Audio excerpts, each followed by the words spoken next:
Hey guys, welcome in. It is the Rob Kendall Show. Hope you're having a great Tuesday. Thanks for spending it with us. Indiana news, politics, and government you're not going to find anywhere else. And we get started today with another example of our elected officials taking advantage of the system. You know, one of the reasons we are $40 trillion in debt is we have a government set up by which the politicians consistently put themselves ahead of you.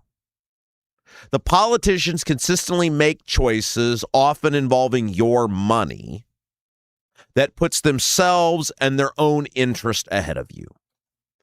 And for years now, the politicians have been able to take taxpayer money and legally, because they write the rules, use it for what are essentially campaign ads. It's called franking. And you guys have seen these on billboards. I'm sure you've seen them in direct mailers in your mailboxes, where these pieces of literature or other forms of advertisement, radio ads, television ads, which we're about to talk about here in a second, are propaganda pieces for the politician. There is, and yeah, I pay very close attention to this stuff and have for years. I don't think I've ever received something in the mail from a politician via frank mail, that I said, wow, I am so much better served as a taxpayer because I got that. They are propaganda pieces. They are infomercials. They are campaign announcements using taxpayer money. I mean, who was the one? Wasn't it Greg Pence a couple years ago where he had a billboard, I think, on I-65, and it looked like a campaign billboard? What possible good does that do me as a taxpayer for Greg Pence to have a billboard on I-65? How does that better anyone? And it looks like a campaign billboard, Greg Pence. And these lawmakers at both a state and federal level do this. You get those mailers a couple times a year from your senator, from your state rep as well. They're doing the same stuff. There's nothing on those pieces of literature that in any way are bettering your life. It's 2026. Everyone has the internet.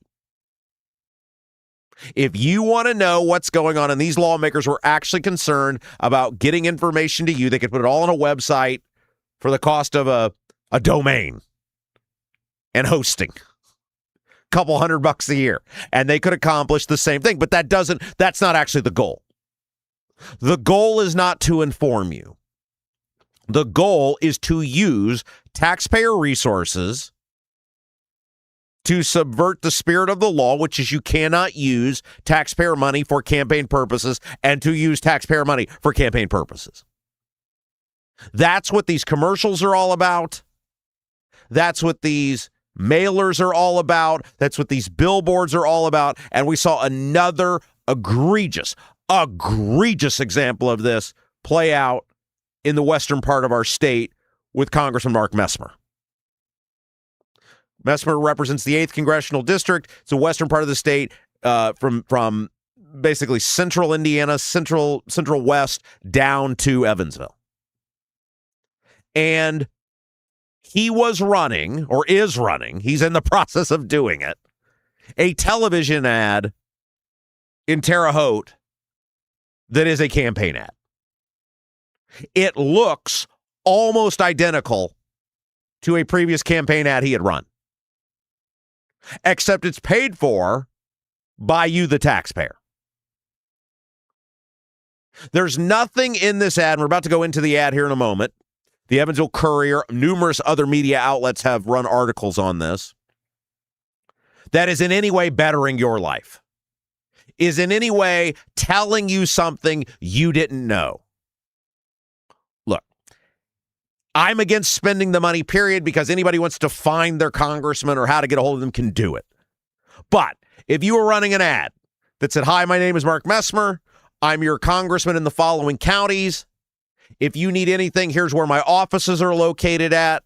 Here's the things we can help you with. Here's the phone number. Here's the website. Thank you. Have a good day. Okay. At least that's providing some guise of constituent services. Again, not necessary under any means. Now, full disclosure, they want to spend money with us. We're taking it because we take money from everyone. We're getting a piece of that pie. And everybody else should too. I'm not blaming the TV stations. I'm not blaming the radio stations. I'm not blaming the newspapers. I'm not blaming the companies paid to print the stuff. I'm blaming the politicians. Because this is what, look, our country is bleeding money. We are generations in debt. People who won't be born in our lifetimes are going to pay for our choices. And our politicians, they don't give a damn about these people. $40 trillion in debt, out of control inflation, unaffordability, a lot of the inflation driven by the magical money printing factory that never turns off. And we have politicians using taxpayer money for legalized infomercials to secure their reelection. This is part of why the reelection rate is so high in this country. Because our politicians consistently do stuff like this. It's also why we're $40 trillion in debt. So again, the article comes to us from the Evansville Courier. There are numerous other media outlets who have covered this. If you want to read, it is an egregious act, what this guy did. And it's pathetic that he's able to, it appears, do it in the confines of the law. And when people talk about, like, why are you so mean to the Republicans? What's the difference? When we, like, I get that a bunch of people are team sport people, and you're never going to convince them. But if you're a remotely independent thinker, if there is an egregious act of government, an abuse of taxpayer money, to quote Hillary Clinton, what difference does it make? Who does it? Don't we have an obligation to call it out? And what's the difference between these two sides? The Republicans spend money and spend us into oblivion the same way the Democrats do. They just spend it on different stuff. But in the case of the Frank mail stuff, the franking, it's both sides. According to the Federal Communications Commission, this is from the Evansville Courier, according to the Federal Communications Commission's online public inspection files, Messmer utilized, quote, franking money, public funds, usually reserved for information mailers sent to constituents, for a 30-second ad on Terre Haute's NBC affiliate WTWO. The cost to air the commercial was redacted in the records. So when every public radio or television station is required by the Federal Communications Commission to keep what's called a public file.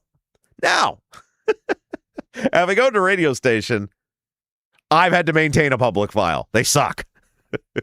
They're a colossal headache. And a few years ago, well, it's been several years ago, many years ago now, the Federal Communications Commission forced it all to go online. It's a good thing. It's an act of transparency. It used to be when you owned a radio or TV station, it was legitimately a file. Like you'd have a filing cabinet or a desk, and you had to keep all of this required information in the file, in the desk, and any person at any time could make an appointment to come to your radio or TV station, and you had to have someone there to present the public file to them. Like literally, they had to make an appointment.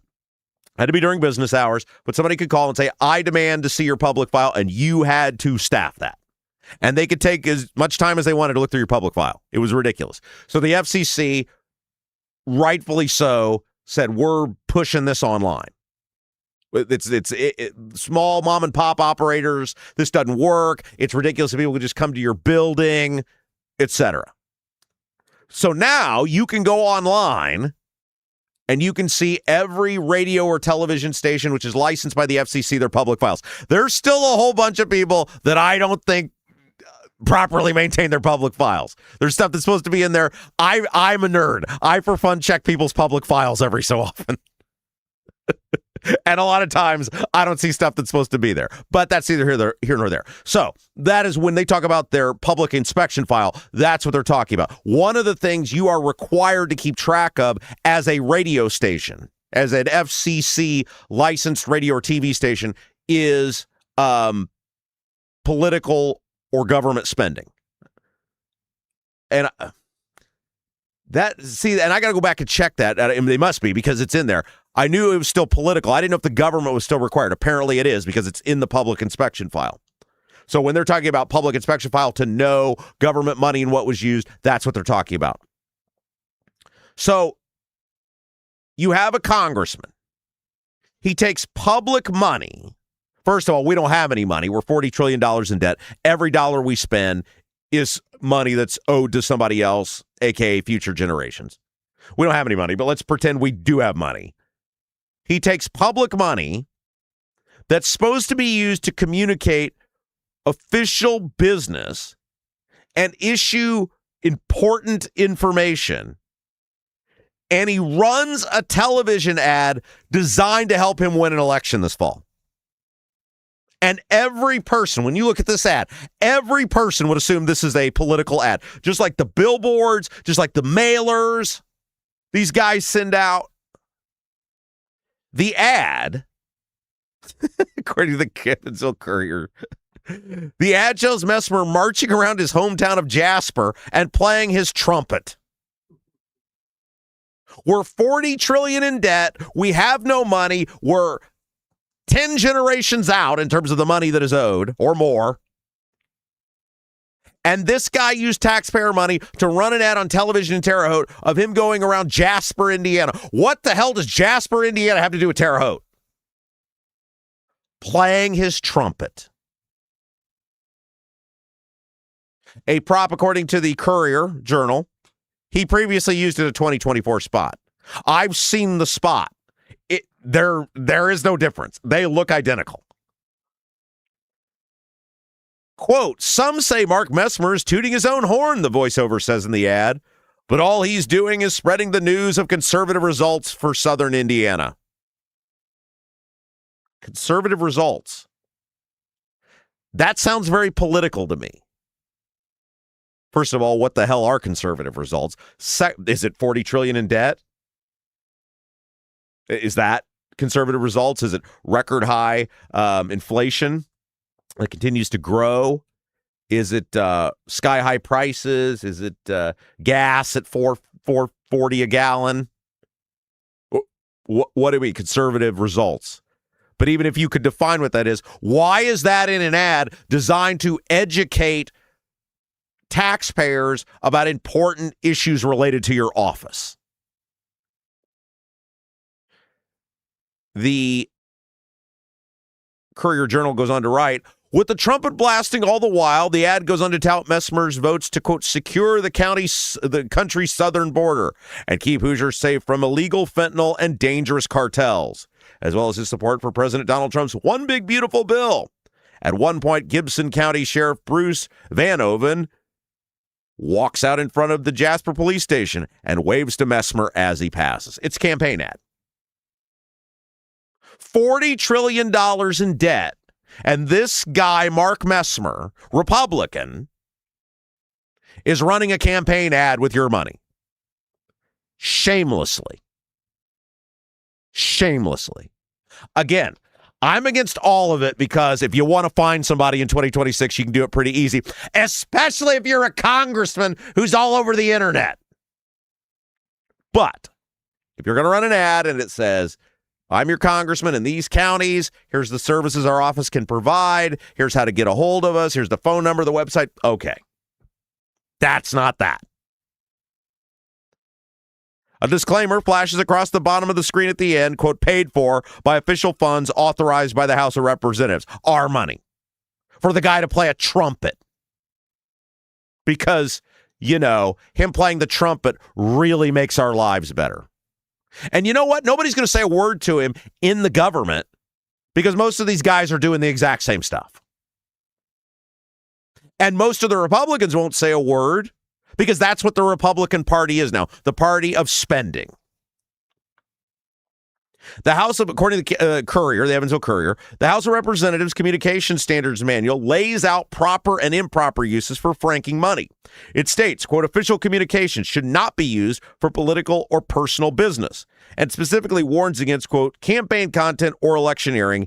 Any violation of that, the manual says, would result in, quote, disciplinary action. Ooh, disciplinary action. I'm sure he's shaking in his boots. So how is a guy playing a trumpet talking about spreading the news of conservative results for southeastern Indiana not being used for political or personal business? How is that not campaign content or electioneering? Now, here's where you know that he knows exactly what he's doing. The last day on air is scheduled for September 2nd, which is 62 days before Election Day. That timing, according to one election expert, is key. The law prohibits members of Congress from using franking communications within 60 days of a general election. 2 months out of a general election, you can still be using public money to campaign. And he's stopping. He knows exactly what he's doing, guys. It stops 62 days when the number is 60. He knows it's designed to look like a campaign commercial. He's in the ad, so he can't say he doesn't know what he's doing. He can't say, oh, Harold the intern put that together. I didn't know any of that.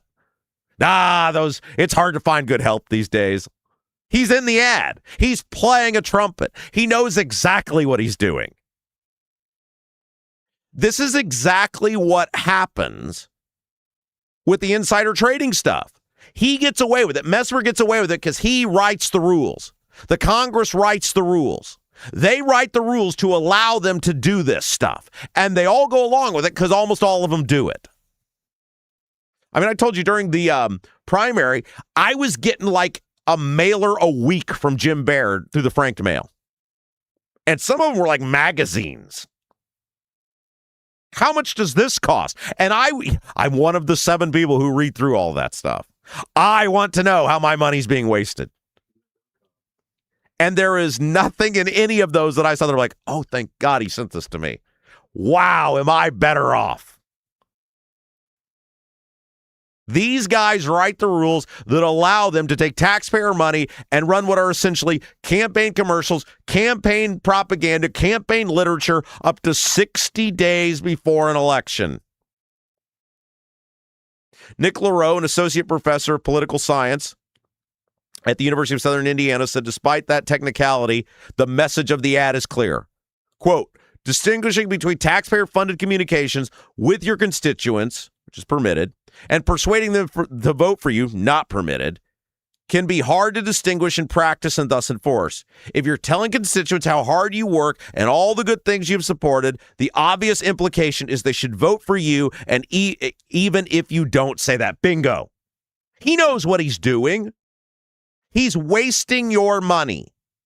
Republican Mark Messmer is wasting your money. This is why when people are like, why are you this way to the Republicans? Because we're $40 trillion in debt. The Republicans have every bit as much, if not more, to do with it than the Democrats. And they keep doing stuff like this. And not one Republican will say a damn word to this guy about it.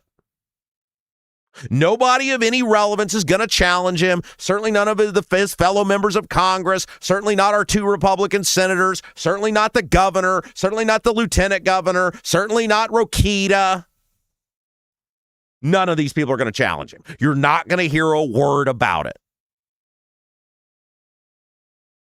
It's disgusting. Mark Messmer should be ashamed of himself, but the guy has no shame. By the way, Mark Messmer's claim to fame when he was in the Senate, he's the guy that got that bill started to, make the Mid-States Corridor a reality, teaming up with our now governor. That's who we're talking about here.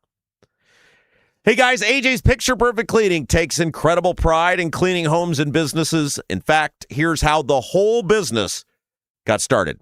About 6 years ago, Amber, the owner, was managing one of the biggest cleaning services in central Indiana, and she got really upset that the employees didn't seem to care about the details. So just like me, she started her own business. Amber would be so excited to bring her attention to detail and love of a clean place to your home or business. AJ's Picture Perfect Cleaning. AJ services all of central Indiana.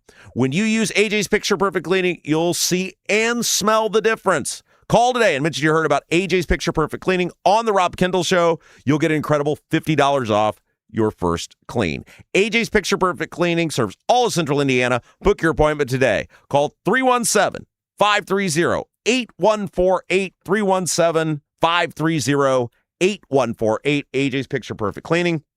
And a reminder, guys, AJ is one of the sponsors of our new sports betting show. We're going to have a lot of fun with that. We love talking sports here. Kenny, Brent, myself. It drops tomorrow morning, Pigskin Plays and Props.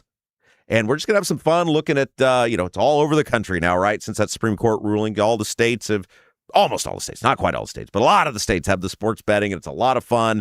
And so we're just going to take a fun look at sports betting. It'll drop Wednesday mornings, Pigskin Plays and Props, right there in your Rob Kendall Show feed, so be sure to look for that.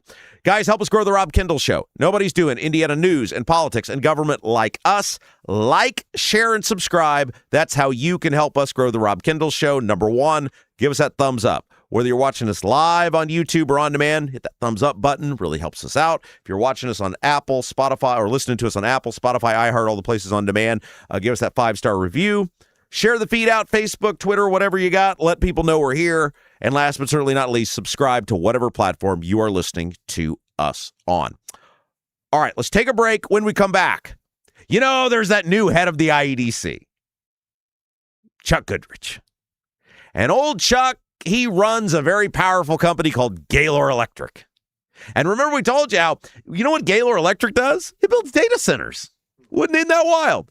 The guy who's going to be in charge of handing out incentives to data centers runs a company that builds data centers. And you know what he said? I'm not quitting the company that I run, even though I'm running the IEDC. You won't believe what Gaylor Electric is about to do. It never stops. Remember every time like, what are you going to talk about all summer? There's no elections. There's no government in action at the Statehouse. These politicians, they never stop, and neither do we. We'll tell you about that. Plus a lot of audio. When we come back, you're watching Rob Kendall Show. Do you have a dog but don't have a fenced-in yard? Your HOA won't allow a fence? Worried about having to watch your furry friend anytime you go outside? Avoid the blazing hot summers and freezing cold winters with All-American Dog Fence. All-American Dog Fence is the cost-effective, easy-to-use, in-ground fence system to keep your dog secure and give you peace of mind anytime they're outside. All-American Dog Fence backs their Pet Stop products with a lifetime warranty. Call or text All-American Dog Fence at 317-862-6606 or visit their website at allamericandogfence.com. Mention the Rob Kendall Show and get $200 off a new installation. DC politicians don't care. Buying stocks with insider information, they get filthy rich. But if you did it, you'd get locked up. Thankfully, there's one fighter on our side. Senator Todd Young is pushing to ban all congressional stock trading forever. He's never traded a single stock while in Congress. Young's a Marine who does the right thing. Contact Senator Todd Young. Thank him for standing up for us and for fighting to ban congressional stock trading. Buying a home or thinking about refinancing? Work with someone local who understands the central Indiana market. Gary Tedrow with Verity Mortgage helps homebuyers and homeowners explore options for purchasing, refinancing, or even consolidating higher interest debt through their mortgage. Gary's approach is simple, clear advice, and personalized guidance, so you can make confident decisions. Visit loansbygary.homes to learn more or get started today. You've got nothing to lose but dollars on your mortgage payment. So call for a free, no-obligation quote, 317-695-5179. Gary Tedrow, NMLS number 179207 with Verity Mortgage, NMLS number 70345, an equal housing opportunity lender.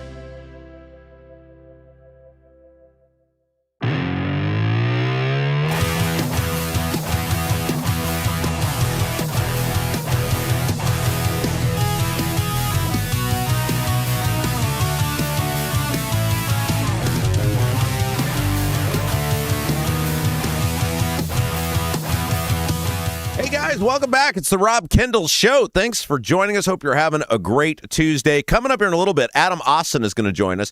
He's a city council member for Carmel. And, of course, Carmel has had all sorts of flooding, devastation. We've seen a bridge collapse. They've got some real issues with the White River. And so Adam's going to be with us, talk about the damage done in Hamilton County. We've tried to hit all over the past several days the state, the areas that have been most impacted. Of course, we hit the region with our pal Chuck Pullen from WJOB. We hit East Central Indiana with Jeremiah Morrill, Boss Hog of Liberty. And Adam Aasen, Carmel City Council member, is going to join us here in just a little bit to talk about the impact of flooding in Hamilton County.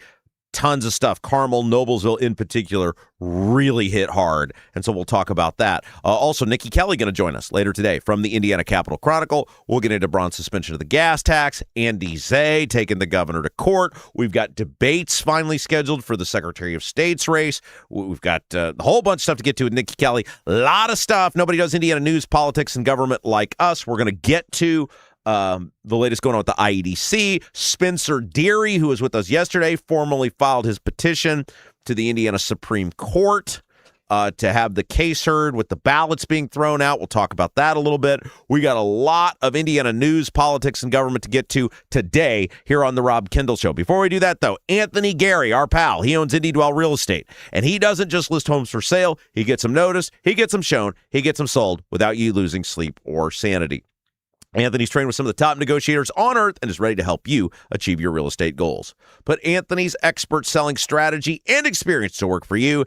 Anthony Gary, IndyDwell Real Estate, 317-765-1159, 317-756-1159. I gave you the wrong phone number. 317-756-1159, 317-756-1159. You guys try talking for 3 hours straight every day. See how many mistakes you make. 317-756-1159. Okay. One of the things we do on this program, while our bread is buttered with Indiana news, politics, and government, we know there's other stuff going on across the fruited plain, and so we try to take some of the best audio from around the world and we cram it into just a few minutes, trying to let you know what's going on across the rest of the country. And, well, it's time for us to do just that. And we get you started today with Rahm Emanuel. Now, Rahm Emanuel, you guys may remember, he is a former member of Congress. He was Obama's chief of staff. He was the mayor of Chicago. He's the brother of Ari Emanuel. Ari Emanuel, of course, super agent to the stars. The guy Ari Gold was based on in Entourage. And that's the Emanuel family. And so anyway, he is now rumored to be taking a look at running for president. And he was on one of these shows. I can't remember which one it was. It doesn't matter. I think it might have been MSNBC. Well, it's not even MSNBC anymore, but doesn't matter. Maybe CNN. Doesn't matter. Anyway, he was talking about how the Democrats are out of touch and need to focus on issues that resonate with the American people rather than fringe issues that most people don't care about. And the positions Democrats have on the fringe issues are out of step with regular people. Here's Rahm Emanuel. Take a listen. 2028 is a choice election, and we better be able to show people that we're grounded in their values and grounded in their economics. And anything that gets into defunding the police or bathroom access rather than classroom excellence is a distraction from actually what President Clinton, President Obama, who both not only get elected, reelected, showed us how to win. We don't have to relearn this lesson. We have to execute it. It's a problem both sides have, where the fringes of both parties, and I think this is a reflection of the internet era. I think it's a reflection of the internet era, where both parties and the fringes of both parties are so loud, their voices are so amplified because of social media, that the politicians are incapable of using a filter to go, that's not where regular people are. That's not where normal people are. And part of what we've seen is that regular people don't really participate in primaries. And so the politicians know, because of gerrymandering, because of even the states essentially are sort of gerrymandered now, people moving to where their political ideologies are best represented. There's only 3 states, we talked about this the other day, there's only 3 states that have split senators, a Democrat and a Republican, out of 50. And so the politicians now fear losing in a primary far more than they fear losing in a general, and it leads to extremist positions around the people who are most likely to vote in a primary rather than finding positions that represent the majority of people. And on the left, we have seen that time and again. I think it is a reflection of the internet era. It's one of the things I struggled with very early on in my radio career, not very early on, but earlier than now, as social media came up, was recognizing, when it comes to radio or to some extent even podcasting, there's a whole bunch of people that listen to you that you never know about, that you never hear from. And it's human nature. And I've tried to echo this sentiment to other younger people who are coming up in the business, or people who may be a little older who are coming up in the business, who don't have radio experience. I think it mostly falls on deaf ears, which is there's a huge portion of the population. I mean, only 1 out of every 5 people is even on Twitter, much less actively participating in a spirited manner. There's a whole bunch of people, the majority of people, who will consume your content that you'll never hear from. Now, obviously, you guys that join us in the YouTube chat every day, you're super passionate, you're super engaged, we love you. But we also recognize there's thousands of people that participate, that consume this product every day. And we lay out, there's usually between, 55 and 60 people that participate in our YouTube chat every day. I mean, just math tells you, right? The majority of people you're not going to hear from. Doesn't mean they're not engaged. Doesn't make them any more or less important. But you lose sight of it if you're not cognizant of who your actual audience is. And the same thing is true for the politicians. They are so manipulated now.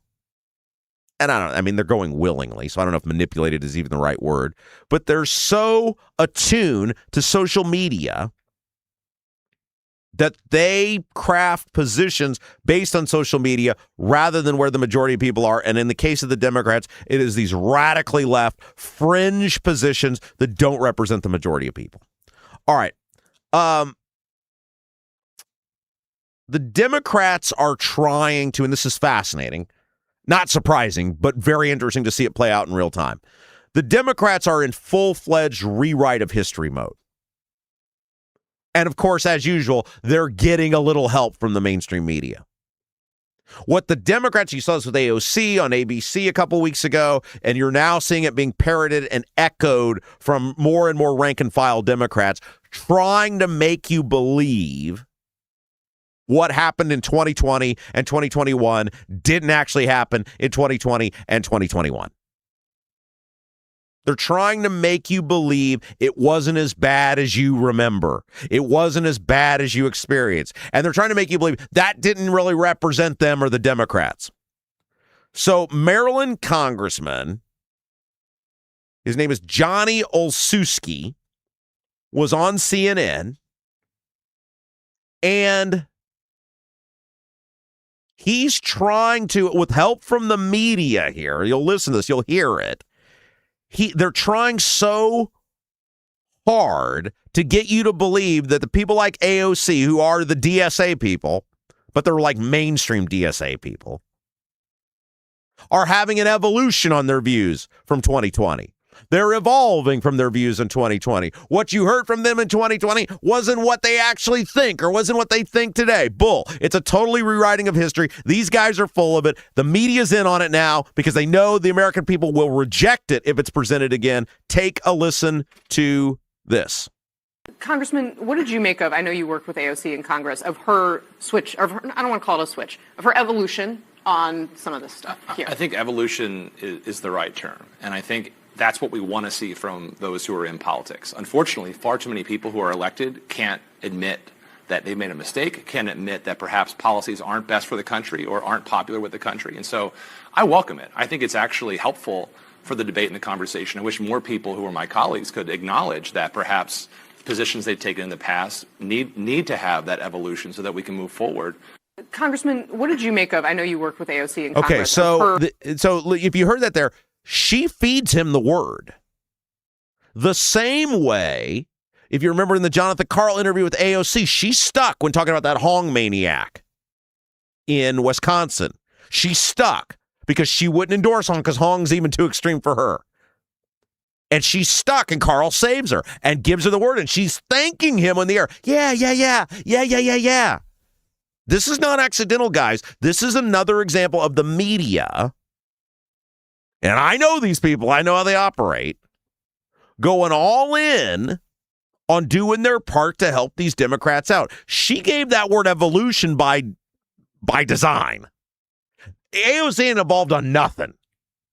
AOC is a radical left lunatic. Now, having said that, you underestimate her at your own peril. And I've never been a person that ever buys into oh, she's just a bartender. A lot of bartenders I know are super smart people. And I think that's going to work against them if the Republicans try to go that playbook. They have to stay focused on the issues. And she is totally out of touch with the mainstream. And one of the things with AOC, though, is she's never been challenged. If she ran for president, and there's some people who believe this, that her brand, and you see this a lot of times in sports, and you'll see it in media, and you'll see it in politics, it's all hype. Remember in 2008 and 12, when the Republicans were trying to run against Obama, and nobody liked the candidates the Republicans had, and in 2008, Fred Thompson decided to run for president, the actor, the Law and Order guy, Hunt for Red October, Cape Fear.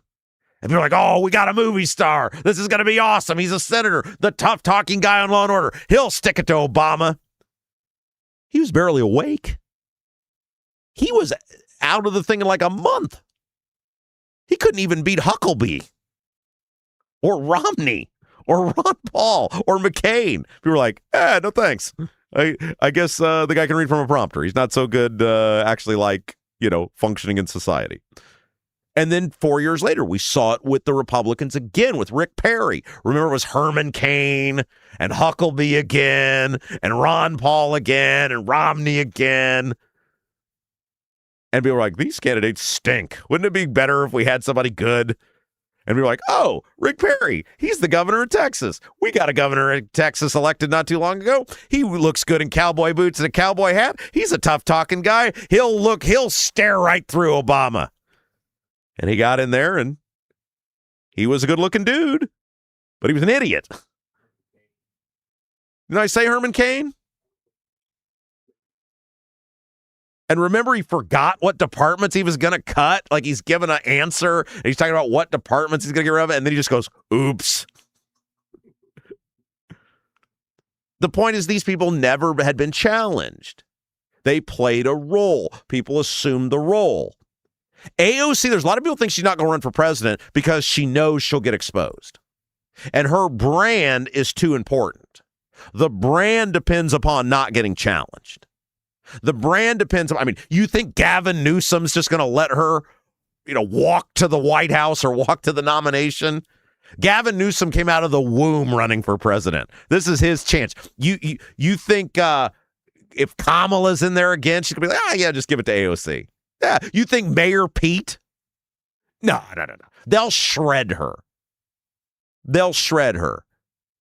But she is right now one of the prominent voices in the Democrat Party, and they view her as a potential candidate for president. They'd love for her to be the candidate for president, and the media is doing everything now to try to make you think, well, 2020 wasn't so bad. Well, it wasn't. It was bad as you remember. It's awful. It was awful. And the left did it. And the Republicans allowed the left to do it. The Republicans in Indiana are the reason the left got their way. The riots, the looting, all the stuff, the shutdowns, the Republicans allowed it to happen. So the Republicans share blame in it. All right. One of the things that's fascinating now is the left, especially in these primaries, are beholden to the social media influencer people. Because so few people vote, the districts are super gerrymandered. So they know if you get through these primaries, same way here in Indiana, except it's Republicans, but they know if I can out-lunatic the guy in office, and there's enough people that'll show up to vote, because there's not many that vote, but enough of the fringe people, the base people, show up to vote, I can become a congressman or woman. And one of the main guys, we played you this guy before, is this Hassan Piker dude. He is a total lunatic. And one of the issues that some of these candidates are starting to run into, the most prominent is this El Said guy in Michigan, who is the Democrat nominee for U.S. Senate in Michigan, and all the polls show him losing to the Republican because he's so extreme, and Michigan still has enough common sense people after like, no. We may be Democrats. We ain't that. That now you're starting to see candidates who totally latched onto Piker start to have to try to distance themselves from Piker. The problem is there's all these clips of them hanging around with this Hassan Piker guy, kissing the ring finger, going along with him. Now, reminder, Hassan Piker is best known for saying America deserved 9/11. And there are certain things I'm willing to say. Look, I speak for 3 hours every day. I misspeak every day. You talk for 3 hours straight, you're going to say something wrong. I gave a wrong phone number earlier. So I'm very sensitive to, hey, somebody said something, that they didn't mean, or they got their words messed up or whatever. America deserved 9/11 is not something you misspeak on. It's not a mistake. One of the things that is true about the big left is they hate America.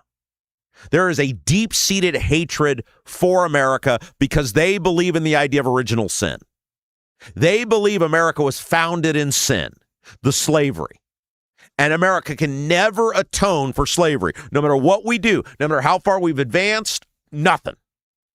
It wouldn't matter how many reparations you pay out. America is rooted in evil. It's founded in evil. You cannot atone for the original sin. And as such, you can't fix America. You can't make it better. You have to break it down and build it back up in an image they see fit. That's how the guys like Piker see this country. And that's why you said America deserved 9/11. What's interesting is, though, and Piker does this Johnny Tough Guy routine, or has until now, but he's starting to see these candidates distance themselves from him because he's too extreme to win in a general election. And he knows he's in danger of potentially getting cut off. And what guys like Piker need, winning the primary doesn't do anything for a guy like Piker. It doesn't give him any power. He needs people in Congress. He needs people to be in positions of power to do what he wants to do. And if he's getting cut off by guys like El Said, yeah, he might have the squad people or whatever. It's not enough. He's got to get people in actual positions of power. And so listen to this here of him trying to backtrack on saying he, quote unquote, misspoke about America deserving 9/11. All of these guys do this fake tough guy routine until it means potentially getting their power cut off or losing something. And then they start to will because they actually don't have any principles. You know who has principles? Us. You know who was willing to go down with the ship? Us. You know who's had to build it all back up? Us. You know who didn't care? Us, because we believe this stuff. But guys like Hassan Piker, they're frauds. They care about power, and power means getting people elected. And he knows if he gets cut off, once the guys like El Said are in there, they don't need him anymore. They're senators. He's in big trouble. So listen to this, him trying to explain how he misspoke about saying America deserved 9/11. The other side of this, of course, is that it shows weakness. In the post-Trump universe that we live in, a lot of people actually don't respect apologies for the most part. Everyone thinks that they respect apologies. They see it as humility. But the reality is most people don't see it as humility, unfortunately. We live in a very contentious media environment. And the reality of the matter is when you apologize for an affiliation, whether it's in the past or even in the future, most people end up doubling down on that, and they use that as ownership and will even turn around and yell at you for your hypocrisy, for ever having courted the interests of someone like myself at all. I'll give you one example from my own personal experience. A lot of people use the 9/11 comments that I made in 2019 as a way to declare myself to be a radical, an America-hating radical. And it's really interesting because I misspoke on that, and I actually very clearly was describing the concept of blowback in the longer context of it all. And I also apologized for it back in 2019, and yet people still use that soundbite over and over again now in 2026. See, he's trying to make himself the victim here. He's such a tough guy until he sees that the tough guy, that the radical left stuff doesn't work in the general elections, which he needs to get those guys through. And that's what the left is finding out. Sure, you can get this El Said guy through a primary. Good luck. And in the swing states, like we saw in Wisconsin, you can't get these people to statewide office with this Hong chick getting beat in the primary even. Not screw the general, couldn't even get through the primary because there's not enough people yet. Now, the socialists are winning people. And they're winning this battle, whether we want to admit it or not. But these guys show you what they are. You don't misspeak about saying America deserved 9/11. That's intrinsically inside you. That's who you are. It would be like me coming out now and saying, I misspoke about property taxes being too high. It's not who I am. No, nobody would believe that. That's nuts. You are who you are, and that's what that guy is. And I would have more respect for him if he stood up and said, yeah, I stand behind it because of A, B, and C. But instead, as he sees his power being diluted when it comes to actually getting people elected, you see the backpedaling. You see how fraudulent these people are. Very few people have actual principles, guys. Very few. Our politicians, the media, most of them are in it for themselves. They will do whatever it takes to stay in power or perceived influence. All right, so this clip of Bill Maher. I didn't have this on my bingo card, but there is some woman, Democrat, of course, running for Congress in Washington. And she does not have anything about LGBTQ rights on her platform, her website. And naturally, being a Democrat running in Washington, which is a Democrat state, she got asked about, where is your stance on LGBTQ rights? Why don't you have anything about them? And I don't know whether she meant to do it or not, but in a rare, likely accidental, probably confused act of honesty from a politician, she admitted, she goes, I don't have anything about LGBTQ because it'll make the Muslims mad. Publicly admitted it. And Bill Maher, of all people, and I did not have this on my bingo card, took her to task, essentially pointing out how fearful and ridiculously fearful the left is of offending Muslims because they're petrified to be called any sort of ist, that they fear offending Muslims above perhaps all else. And this is Bill Maher, by the way, super liberal dude, so you can't take it out on me. Take a listen to this. Weeks ago, a liberal Democrat named Melissa Chaudhry, running for Congress in Seattle, was asked why, among the many progressive causes listed on her website, LGBT rights was conspicuously absent. Because, she said, a lot of Muslims do not feel that way, unfortunately. Now, here's where liberal sphincters just tightened because they heard the word Muslim and have been brainwashed into thinking, oh, some Islamophobic bullshit is coming now. No, just facts and a little honesty to the people who see everything as oppressor versus oppressed, but can't see who actually does a lot of oppressing. So let me ask, is this the progressive policy now?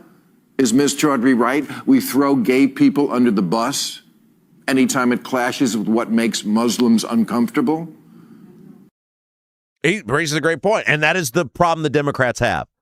The Democrats see, for all you be like, he's so mean to the Republicans. I think it's been mostly a Democrat day so far. I mean, we hit Messmer in segment 1, and now we've hit the Democrats in segment 2. It's called being an independent voice. That's what we do here.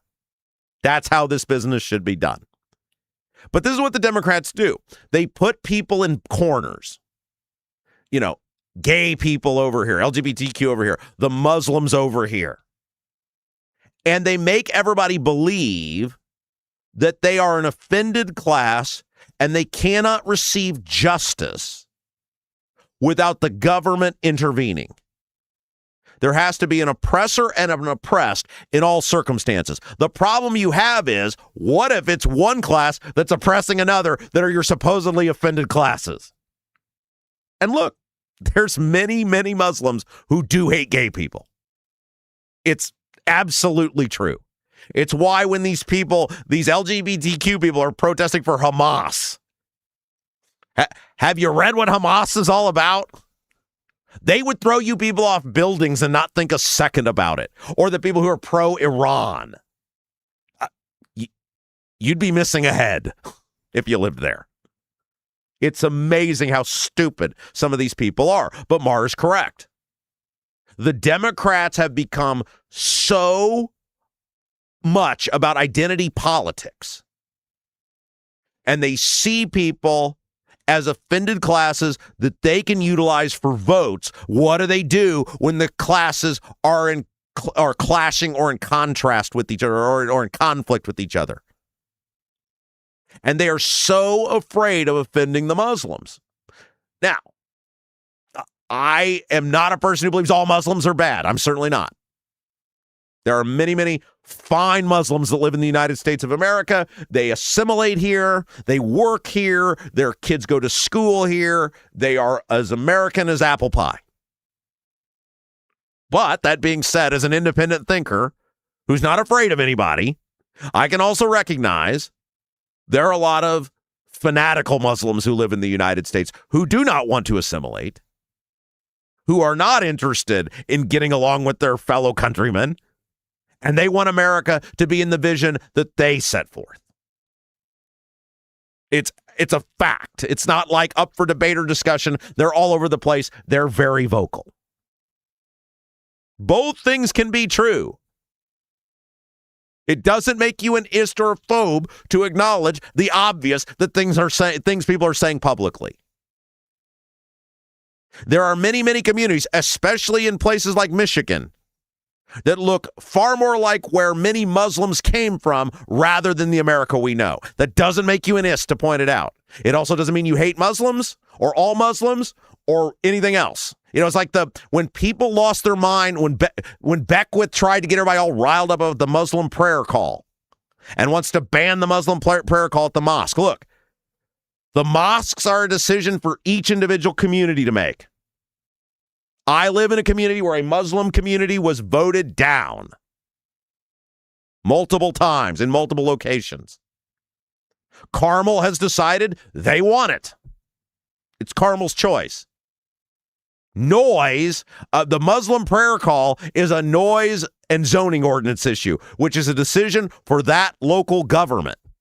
See how we do this here? We can acknowledge there are fanatical people in this religion. There are people who do not want to assimilate in this religion. And then there are also people who do want to do those things. But the Democrats are so dependent upon an oppressor class and as many people as possible being part of an oppressed class, and that you need the government and you need the liberals as an oppressed class to defeat the oppressor class. What do you do when the two classes are in conflict? Great piece there by Mar. I thought that was fabulous. All right, last piece of audio. I didn't even know this. Jason, did you know there is the National Association of Black Journalists? Oh, I would be surprised if there wasn't. That's a thing. And they, I guess, give a thumbs down award to people in the media who don't treat other black journalists or athletes or other media figures the way they want, or politicians. So like there is the National Association of Black Journalists. I was today years old when I found this out. They have an award called the Thumbs Down Award to other black media figures, or are eligible for other black media figures. There's also white ones, I guess, that win this, that do not treat black women or politicians or sports figures or other media figures the way they want. And one of the guys who won this, it looks like, was DeJuan McCoy, who owns WRTV6 and Wish TV here in Indianapolis. Another person who won it was Stephen A. Smith. I say won it. I guess that's what you'd call it. Was given it. I don't know what the phraseology is. But Stephen A. Smith got one of these thumbs down awards because according to the National Association of Black Journalists, he, quote, has established a reoccurring public pattern of disparaging commentary directed at prominent black women across politics, sports, and media. Stephen A. Smith went on Hannity. Now, Stephen A. Smith, for those of you who don't know, he's an ESPN commentator. He's been around for years. He's obviously been in sports for decades. He is now rumored to be eyeing a political run for something, so he's started delving more and more into politics. But he went on Hannity. He wasn't having any of it about this thumbs down award, and he told the National Association of Black Journalists to smooch his butt cheeks. This is great. Take a listen. Nevertheless, a few board members decided to make this decision. And as far as I'm concerned, they will regret it because I'm not going away. If anything, they've made me more intense. They've made me more adamant about my positions and the manner in which I'm going to go about doing what I do. I don't back up, and nobody's going to intimidate me from being who I am. And that is a fair-minded individual that calls balls and strikes, and it's going to be fair to both sides of the aisle, no matter what the hell they say. I'm not backing up 1 inch. As far as I'm concerned, that part I know. All they've done is stirred me up. That's all they've done. That's all they've done. Because we need more guys like that. We need more guys in our business that don't wilt. You want to come at me, brah. I don't care. You know why? In his case, not in my case, but in his case, I'm rich. And if you fire me, ESPN, I'll go somewhere else. Somebody else will pick me up. We need more people in our business that put speaking their mind ahead of trying to be friends with people. We got too many journalists, too many commentators, too many broadcasters on both sides of the aisle that want to be friends with these people, the power class, more than do their job. And their job should be to give you what they think is the truth. If you're a broadcaster and you care about going to dinners, or you care about speaking at events, or having politicians come on your show, or being liked by politicians, you're in a wrong business. And you ain't gonna last, at least in terms of long-term success. The audience. Now, you may have a job for a while. You may exist for a while. But in terms of a relationship with the audience, The audience needs people to tell them the truth. The audience looks to people like us to tell them the truth because they're not getting it from their politicians, and they're not getting it from most corners of the media, and there's such an opportunity out there, and Stephen A. Smith sees it. Just speak the truth. People are so sick of political correctness. They're so sick of living in fear. They're so sick of being called is and phobes and all. Stop. There's such a market there for people willing to speak the truth, to challenge the politicians on both sides of the aisle. Take the side of the audience rather than the parties, rather than the power structure. Hey guys, our fabulous friends at Bramwell Mackay, they are a great sponsor of the Rob Kendall Show. You guys got a leaky chimney or water in the basement, cracks around the exterior of your home? Bramwell Mackay Property Services and Consultants is your authority for chimney repair, tuck pointing, foundation repair, crawl space to basement conversions, basement waterproofing, and more. Bramwell Mackay doesn't offer quick patches. Their team of 40-year master masons and industry experts address the root cause and provide solutions that last lifetimes. Your home is one of your biggest investments. Treat it that way. Bramwell Mackay, your masonry, foundation, and chimney specialist. Okay, let's take a break. If you haven't done so yet, help us out. Hit that little thumbs up, like the show, whether you're watching us live or on demand. Really helps us grow. When we come back, we continue to keep our focus on flooding and storm damage across the state of Indiana. We've covered the region with Chuck Pullen. We've had Jeremiah Morrill on to talk about East Central Indiana.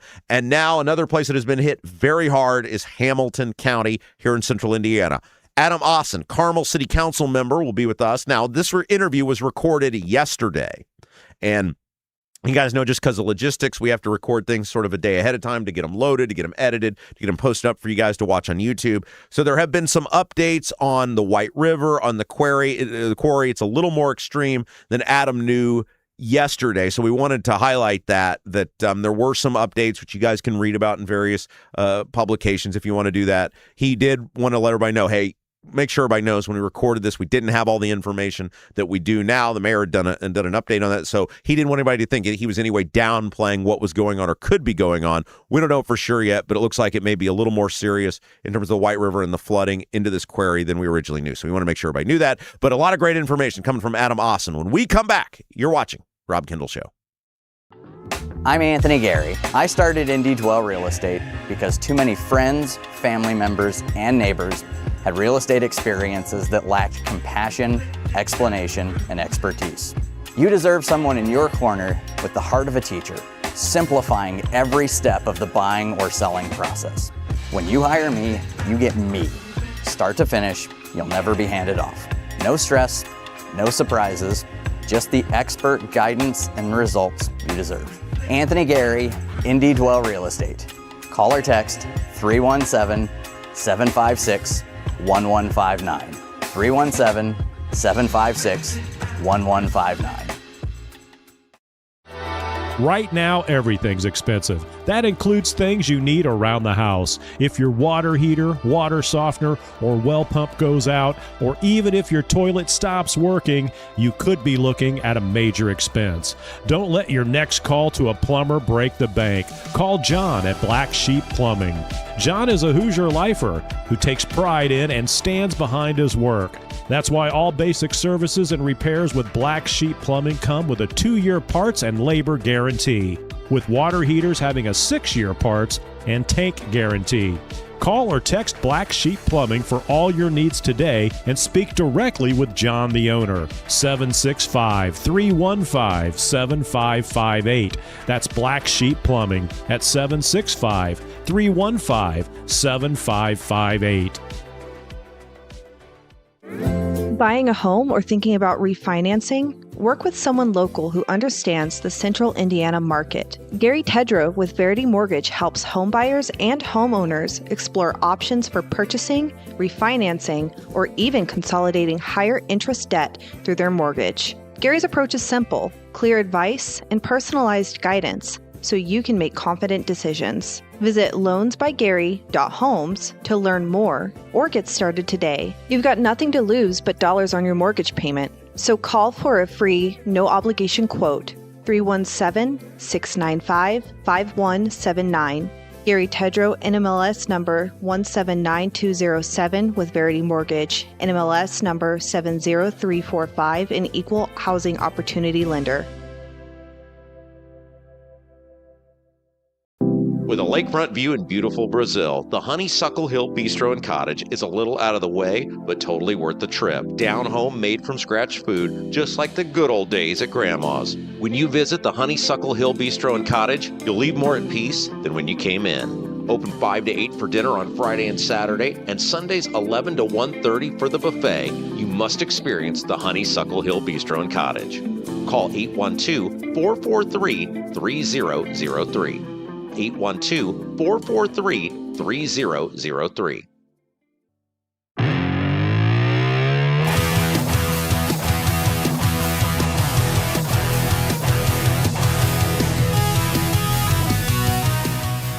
Welcome back. It's the Rob Kendall Show. One of the things we've been doing over the last several days is tracking the flooding, the storms throughout central Indiana, the damage they've done. Of course, we've heard from the region. We've heard from East Central Indiana.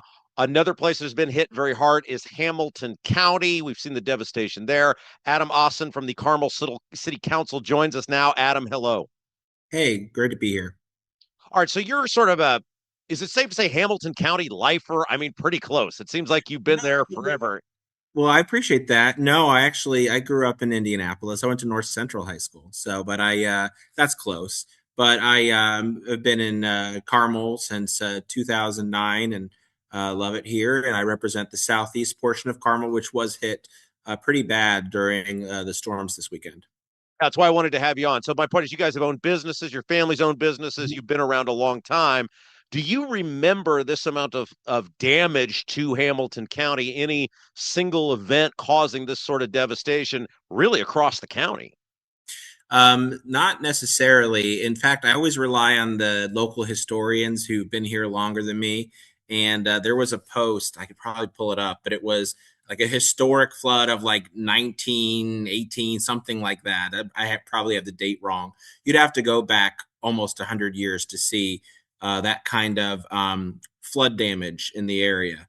Now, those kind of historic things, obviously, some of those were very tragic.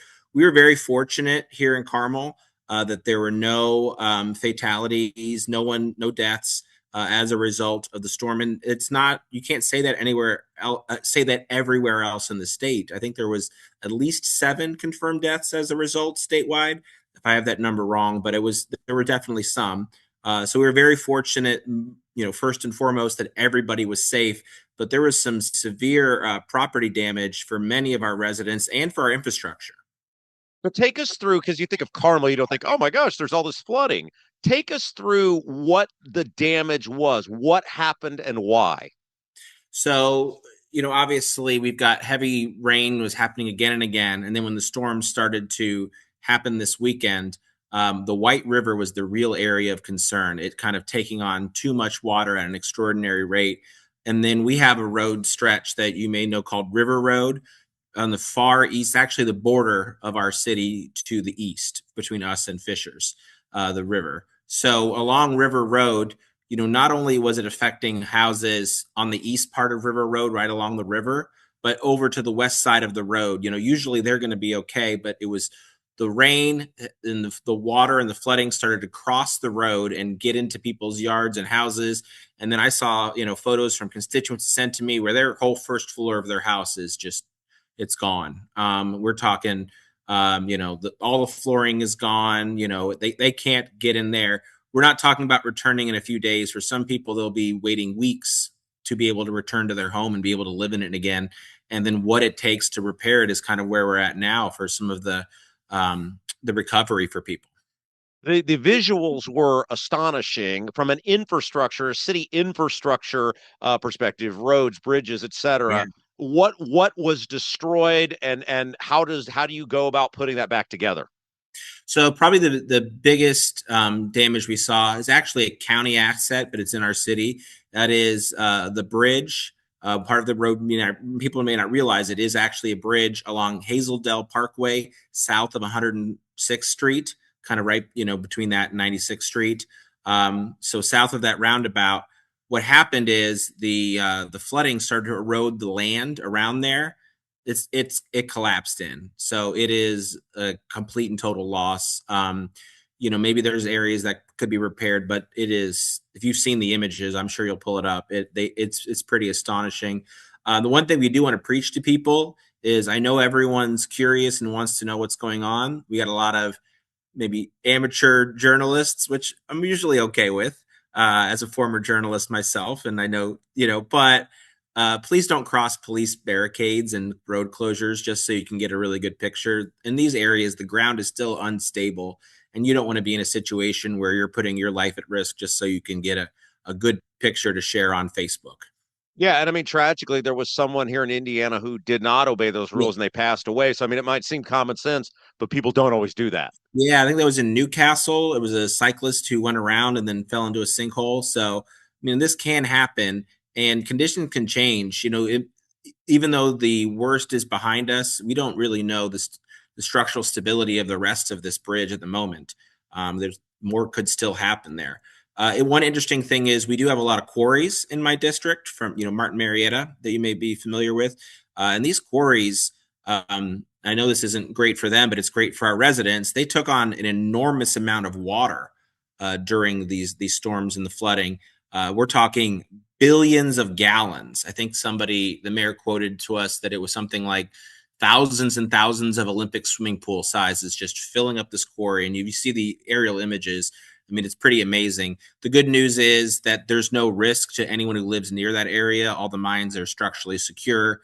And actually, there's still capacity if we did have more rain, which fortunately is not in the forecast for us to have more heavy rains, and we should see those water levels go down. But yes, like something like 5 billion gallons was already stored in some of these quarries, and I think they had said they were still like 7 billion gallons of capacity on top of that. So that really could have prevented a lot worse damage to some of these homes. but I think around 40, and that may be on the low number, around 40 residents were evacuated. They also had a security evacuated senior citizen, residences, evacuate that as well. So, we have people who right now are they're at a temporary place to stay. We made sure everyone had somewhere to go. Some of them maybe be there for weeks, which is unfortunate. If you're a resident and you need to get back into your home for any reason, you can do that. Just please call the police and they'll actually do a police escort and get you in your home if you need to get more things, if you were someone that was evacuated. Aasen from the Carmel City Council is our guest. So what happens now? It's not like it was just Carmel. It's Noblesville as well. Obviously, we've seen the mayor of Noblesville out and about, doing press conferences, et cetera. We've seen Senator Todd Young down there. What happens now? Is there like a joint task force? How do you guys go about putting everything back together? You guys got a lot of money in Carmel. I don't think you got enough for this one, though. So what do you do? So there's a few things. One, the mayor did declare an emergency, and I know there was also, state and federal emergencies. That should help if somebody was, say, underinsured and, they're still, they should hopefully be covered and taken care of in these situations. But this is another thing they can point to and help with that process because there was an actual state of emergency. In addition to that, Carmel actually set up a fund. I don't have that dollar amount. I can get that to you for emergency situations like this. And under a state of emergency, we can actually distribute that pretty quickly for the city's needs. A lot of it, would be going to infrastructure repairs and needs. And as far as, private citizens making sure that their homes are fixed and be able to get back in there. A lot of that is navigating some of the insurance and the federal system. We can be helpful and point people to the right resources. A lot of that isn't on a city level, but we can certainly help people out where we can. And there's other things we can discuss too. We want to make sure that people who call Carmel home can be able to continue to call Carmel home. I will give our mayor a lot of credit. She was out there in person, evaluating, with our police, the activity as it was going on. There were a lot of updates. We had a meeting yesterday, even though it's a Sunday, and we went through detail by detail, so the council was informed. And a lot of times when you're in a situation like this, it's really the uncertainty that really scares people. Because they can deal with something bad, but just not knowing what's going to happen, that's what really scares people. From an infrastructure perspective, like 1 to 10, 10 being it's, the catastrophic, it's going to take years to put everything back together. 1, hey, give us a week, we'll be all right. Where do you think you guys are in terms of the damage sustained and how long it'll take from a public infrastructure perspective, the bridge, et cetera, to put back together? It all varies by project. Some of this we still need to evaluate. Some of our parks could have seen some, considerable damage. That bridge, which again will fall under the county, we're not talking. It will take a long time to get this repaired, and this is no knock against the county. This is a project they were already kind of working on, and then now it's collapsed into it. So, I don't know all of the stages of design and scheduling it and making sure that you get funding for this thing. But I would tell people, if that is part of your route, you need a different route. And fortunately, this isn't an area with, a lot of residential homes. So people are not trapped as a result. So they should be able to easily navigate around that and be able to it may take a little bit longer because you got one less route, but people should be okay. I think people saw the visual, the aerial shot of that bridge. Yeah. And then you couple it with, it's not all that far away, out up in the north part of Indianapolis, Castleton, where the road just sort of gets washed away. And you just don't associate this stuff happening like with Hamilton County, North Indianapolis. You do Southern Indiana, those sorts of places, but you've seen it in East Central Indiana. We've seen it here. I think that's the shock to the system, is it's places where you just don't get it all that often, certainly not to this magnitude. Yeah, and I can't say that anything was done wrong with any of the infrastructure, but yeah, no one is immune in situations like this. We're very fortunate to have crews that be able to respond very quickly to help people out, make sure that people could get evacuated in a safe manner.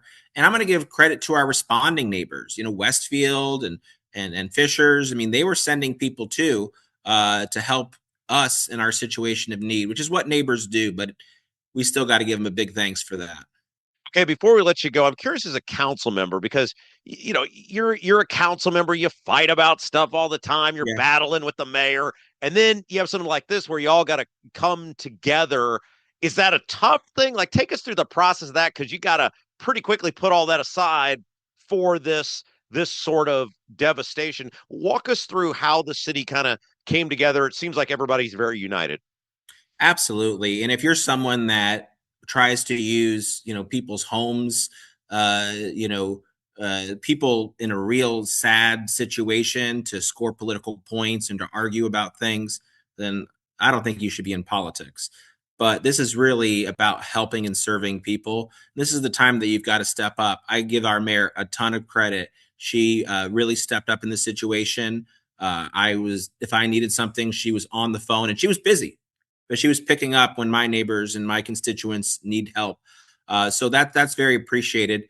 Sometimes I'll say this is when these things are over with, isn't it nice to kind of remind ourselves like, hey, all right, we came together during these situations. Let's try to come together beyond when there's a tragedy or a disaster. Let's try to come together and solve some problems. Wouldn't that be nice? And I think that we can do that. But reminder for all politicians out there to maybe do some of that. Before we let you go, because I want to get some parting thoughts from you on this, as weird as it sounds, it seems like it could have been a lot worse. And, when I hear you describe it and read some of the other things, when I saw those aerial photos, I was anticipating much worse than what it actually is. You're on the ground. What say you? Absolutely. And I know nobody wants to hear, oh, it could have been worse, when they're wondering, hey, this home that we love, these childhood, items and things in our home, they may be lost forever. When can we come back to our home? We should never diminish those problems, but it is important to put things in perspective, that there are people who did lose their lives. There are people there who had serious injuries. We are still able to navigate our city from a road infrastructure standpoint. So yes, things could be worse, but that doesn't mean that what happened to people isn't something we should shrug off. It's absolutely something we take seriously, and we'll work hard to help them recover. And it's not going to be easy, but we're going to be with them. Well, Adam, we want to thank you for taking the time. I know you're super busy. Adam Aasen, Carmel City Council, thanks for filling us in. And you need anything, let us know. Thank you, Rob. All right, we'll take a break. Be back. You're watching Rob Kendall Show. Do you have a dog but don't have a fenced-in yard? Your HOA won't allow a fence? Worried about having to watch your furry friend anytime you go outside? Avoid the blazing hot summers and freezing cold winters with All-American Dog Fence.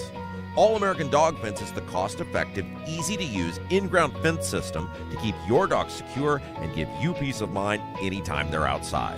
All-American Dog Fence backs their Pet Stop products with a lifetime warranty. Call or text All-American Dog Fence at 317-862-6606 or visit their website at allamericandogfence.com. Mention the Rob Kendall Show and get $200 off a new installation. In Congress, I get all sorts of insider stock tips. Sure, I cashed in. It's my Beltway bonus. But now here comes Senator Todd Young with his total ban on congressional stock trades. Freaking Mr. Clean Marine. Todd Young's got real guts taking us on. Young's gonna cost me millions. Had enough of this? Contact Senator Todd Young to say thanks and let him know that you stand with his plan to ban stock trading for all members of Congress. Are you seeing cracks in mortar, moisture working through walls, facade or structural failure beginning to surface? Bramwell Mackay sets the standard for exterior and structural building solutions. Our 40-year master masons and industry experts address moisture intrusion, failing foundations, masonry deterioration, and more. From preserving historic landmarks to addressing modern building envelope issues, Bramwell Mackay delivers full-spectrum service with white-glove professionalism. In Indianapolis, call 812-33-BRICK. 812-33-BRICK.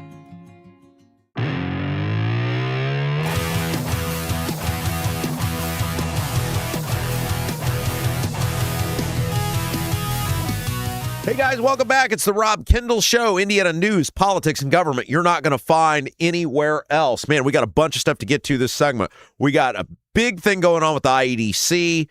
This new dude running the IEDC, of course, he runs this mega company, Gaylor Electric. Chuck Goodrich is the guy's name. Goodrich announced when he was picked to run the IEDC that he was not stepping away from the company. Of course, the company helps build data centers. You won't believe the latest what's going on with Gaylor Electric. We'll tell you about that here in just a moment. We also got to get to the latest on Spencer Deary. Of course, Deary was with us yesterday. Almost as soon as he got off the air with us, his attorney officially filed to the Supreme Court to take the vote challenge case. And so we'll talk about that coming up as well. Before we do that, though, I want to tell you about our fabulous friends at Double D's Barbecue in Clayton. Guys, it is Tuesday, and that means Wednesday's going to be here before you know it, as in, like, tomorrow. Wednesday through Saturday, that's when Double D's is open, right there on 40, 39 where they come together.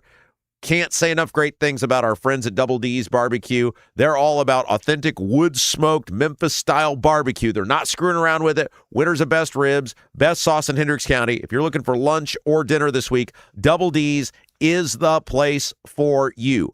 Ribs, brisket, and more. You can find it at Double D's Barbecue. Get the full menu at ddbbq317.com, ddbbq317.com. All right, let's start with Spencer Deary and what happened yesterday. Of course, Spencer Deary was on our show. A reminder, I know most of you are familiar, but for those of you who are not, you get new listeners all the time. By the way, welcome. It's the Rob Kendall Show. Thanks for joining us. Indiana news, politics, and government. You're not going to find anywhere else. So Spencer Deary, state senator, Lafayette area, 6-county Senate District 23. He has a challenger. Her name's Paula Copenhaver from the right in a Republican primary. She's backed by President Trump and Turning Point USA and a Jim Banks-affiliated dark money group, the U.S. Senator. And they are mad at Spencer Deary about voting against redistricting. And so this is one of the major races that they wanted. And on election night, Deary wins by 3 votes. And then it gets challenged. And by the time all the challenges are complete and the election gets certified, Deary wins by 3 votes. Then it goes to the Indiana Recount Commission. And the Indiana Recount Commission, initially here's a challenge in which Paula Copenhaver wants to put voters under oath and force them to testify who they voted for and why, claiming they're actually Democrat plants and their vote shouldn't have been allowed to count. Recount Commission rejects that petition by a vote of 2-1. Diego Morales, Secretary of State, and the Democrat on the commission vote against. Attorney Paul Mullen, who is a Republican, votes to be able to do that. Remember, Mullen is super tied into Banks and Rokita. Then it comes to another hearing on ballots. And there were 8 ballots for Deary that were thrown out. Many of them were thrown out because they lacked the proper stamp or signature from the clerk. The person had voted. The person had intended to vote. In many cases, it was done in person, but the government did not process the ballot properly. The Recount Commission, with Diego Morales and Mullen, said throw those votes out. The Democrats said the votes should stay. Mullen and Morales said throw the votes out. There were enough of Deary's votes thrown out. He went from winning the election by 3 votes to losing the election by 3 votes. And the bigger question here is not whether you like Spencer Deary or you don't, not whether you're for Paula Copenhaver or Spencer Deary. It doesn't matter. This is a far bigger question than Deary or Copenhaver. This is a question about whether you actually have the right guaranteed to you to vote in Indiana. Because in, I think, at least 5 of these cases, I think that's the number of the 8 ballots that were tossed out. At least 5 of them, the person voted according to Deary, and you guys go back and watch the interview if you missed it yesterday. It was a fabulous interview. It's one of the most interesting interviews. I've been in this business for almost 25 years. It's one of the most interesting interviews I've ever done. And we've got it on the videos tab on our YouTube section if you want to go back and watch the interview. According to Deary, I think the numbers he gave us, 5 of the votes were done in front of people. Like, because initially they said absentee ballots. You think, okay, the person got the ballot, they filled the ballot out, they mailed it back in. It appears at least 5 of those ballots were done either at an election area, you know, a vote center or a county facility or whatever, in person, or in, I believe, 2 of the cases, they have the for senior citizens, people can't get out. Someone will come to your house and will watch you vote. You vote, and then you hand them the ballot. And I believe 2 of those were in that case. So 5 of the votes were done with witnesses in person. I think that's the number he gave yesterday, which would be more than enough to sway the election. These votes were not counted because of government.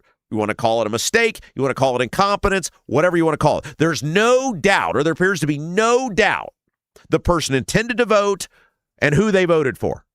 The vote at this point is being denied because it lacked the proper identification from the government.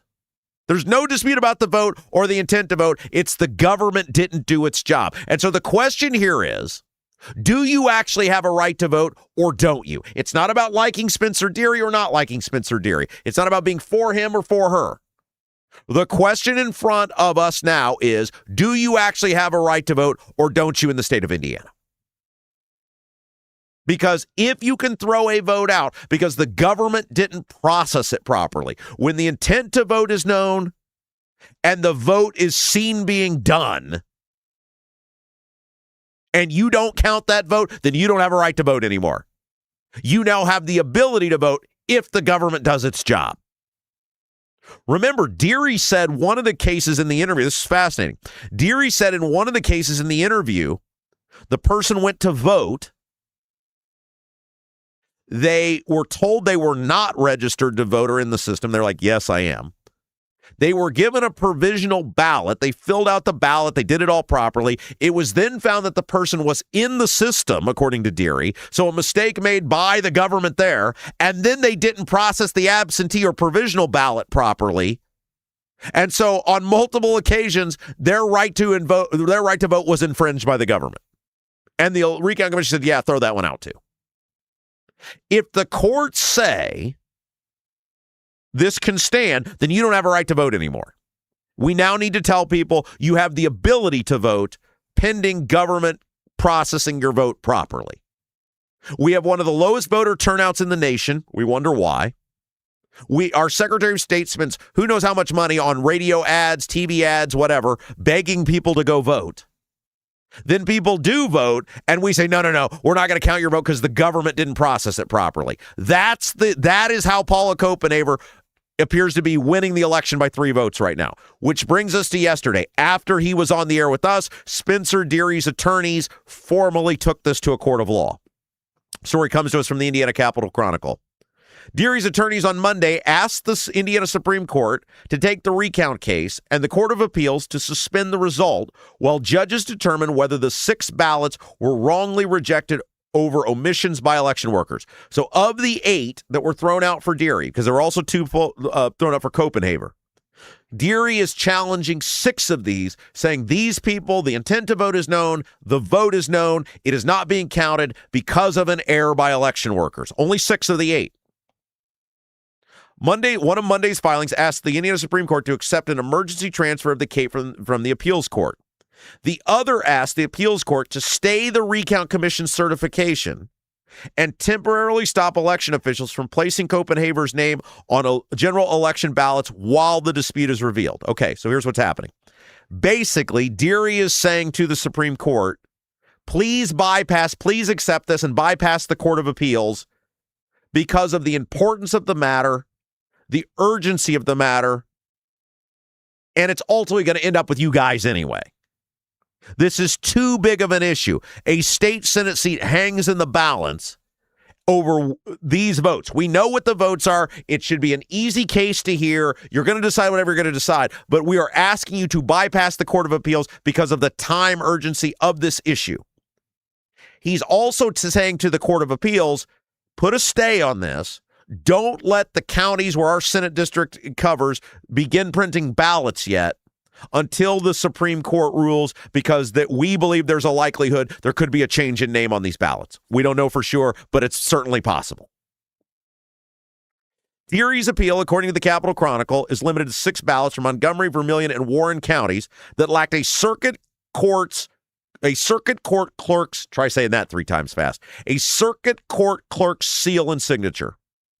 The ballots were cast for Deary, according to his filings, so counting them would put him back in the lead by 3 votes. Exactly. He's saying the vote The intent to vote is clear. The intent to vote for me is clear. There is no doubt about those two things. The only thing that is in question is whether the government processed them properly. They did not. You cannot deny someone the right to vote based on government incompetence or government not doing their job. If you do, and he laid this out to us quite well, I thought, yesterday, where he said, if you do this, you are opening it up in the future for nefarious actors. Now, I don't think anybody's alleging anything nefarious happened here. There's hundreds of thousands of votes. Mistakes are going to happen. And I'm not saying any of us would have done any better. Mistakes do happen. Now, the one where the guy wasn't in the system and had to fill out the provisional ballot, that didn't get counted either. That seems like a big one. But you're talking hundreds of thousands of people voting. Mistakes are made. Nobody's saying this was malicious intent. What we are, or they're saying, and what I agree with, is that if the intent to vote is known and somebody follows all the rules in voting, you can't deny that vote. Because if you do, then you are opening up to nefarious actors. Now, the law looks to me, and Deary got into this a little bit in our interview, to be pretty crystal clear in addressing a mistake made by an election official. Here's what Deary claims the law says in his filings. And if this is right, it should be a pretty quick open and shut case. I bet it won't be, but it should be. Quote, a ballot that has been marked and cast by a voter in compliance with this title, but may otherwise not be counted solely as the result of the act or failure to act of an election officer, may nevertheless be counted. Let me summarize that. Solely as the result of the act or failure to act of an election officer may nevertheless be counted.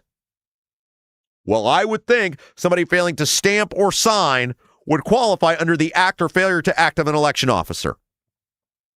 Unless evidence of fraud, tampering, or misconduct affecting the integrity of the ballot is presented by a party to the proceeding. So what the law appears to say is unless Copenhagen can prove, hey, this wasn't really their vote, they didn't intend to vote, this vote has been manipulated. The law appears, and I would love, if there's an election lawyer hearing us right now, it's like, no, Rob, you're totally misinterpreting this. The election law appears very clear that you cannot deny someone who intended to vote, and where the intent to vote is known and who they intended to vote for is known, unless there is fraud involved or manipulation involved in this, and nobody has alleged that thus far to my knowledge. The law also states that the act or failure to act by an election officer is not by itself evidence of fraud, tampering, or misconduct affecting the integrity of the ballot. Again, that reinforces that just because an election officer didn't do their job, that does not deny you the right to vote. And I asked this question to multiple people yesterday. What did the recount commission hang their hat on? And they said nothing. They didn't issue any information on it. They just threw it out. Deary's campaign, according to the Capitol Chronicle, also contends Indiana law specifically excludes ballots lacking bipartisan election worker initials from that protection, but does not impose the same explicit exclusion on ballots lacking a clerk's seal and signature, which is at the heart of the issue here. And if indeed the Supreme Court does side with Deary, which the law appears very clear. And again, look, guys, I'm not a Spencer Deary super fan, just like I'm not a fan of any of these guys in the state government. What I am a fan of is people's votes counting. Do not misinterpret this, me and my opinion on this, as being, I desperately want Spencer Deary in there. I don't care. My life's not going to change at all. Paula Copenhagen hasn't, to my knowledge, offered any specific policy positions. Everybody that thinks she's going to get in there and be great, dreaming. Deary, now, here's the thing I'll say about Deary. He seemed to finally have come over to the Rob Kendall way of thinking after it finally happened to him. He seems to be on potentially, he gets what's going on now. Maybe he'll be a little better. I don't know. But do not mistake this for me being a cheerleader for Spencer Deary winning the election. I don't care. My life is not going to change one way or another. What I am a fan of is the law and the people being able to vote and having a right to vote. And right now, these people are having their right to vote denied because of incompetency by the government. I don't believe it was malicious. Mistakes happen. But the government making mistake cannot deny you the right to vote, and that's happening right now. It appears clear to me, and Deary's law, based on Deary's filing, that the law specifically intended to count these types of ballots that are being thrown out. And if that's the case and the court ultimately sides with Deary, then the recount commission's got to answer some serious questions. Why did you throw these ballots out? Did you not know this law? Paul Mullen is a lawyer. He's a high-profile lawyer. I would hope and assume he's very well versed in the law. Why did you throw these ballots out if indeed the Supreme Court says they should count? And why do you believe the law is written? I mean, they should have to answer this question right now. Diego and Mullen should have to answer this question. Let me read you the law again. They should have to answer the question, what in the law do you not agree with that these ballots don't comply? Why do these ballots not comply based on what the law writes? A ballot that has been marked and cast by a voter in compliance with this title, but may otherwise not be counted solely as the result of the act or failure to act of an election officer, may nevertheless be counted. Why did these ballots not comply? Unless evidence of fraud, tampering, or misconduct affecting the integrity of the ballot is presented by a party to the proceeding. What do you believe, or do you believe, I guess, there was evidence of fraud, tampering, or misconduct? This is going to be a question I would hope the court would be asking, but the recount commission should be asked this as well. That's a major issue. And the fact that it's gotten to this point is of great concern, because if the court throws these ballots out, it appears you no longer have a guaranteed right to vote. Hey, guys, let me tell you about our friend Gary Tedrow, Verity Mortgage. Whether you're buying your first rental property or growing an investment portfolio, financing matters. Gary Tedrow with Verity Mortgage helps investors explore loan options designed for rental properties and long-term wealth building. As a local mortgage advisor, Gary works one-on-one with investors to help them understand their financing options and create a strategy that fits their goals. Visit loansbygary.homes, loansbygary.homes to learn more.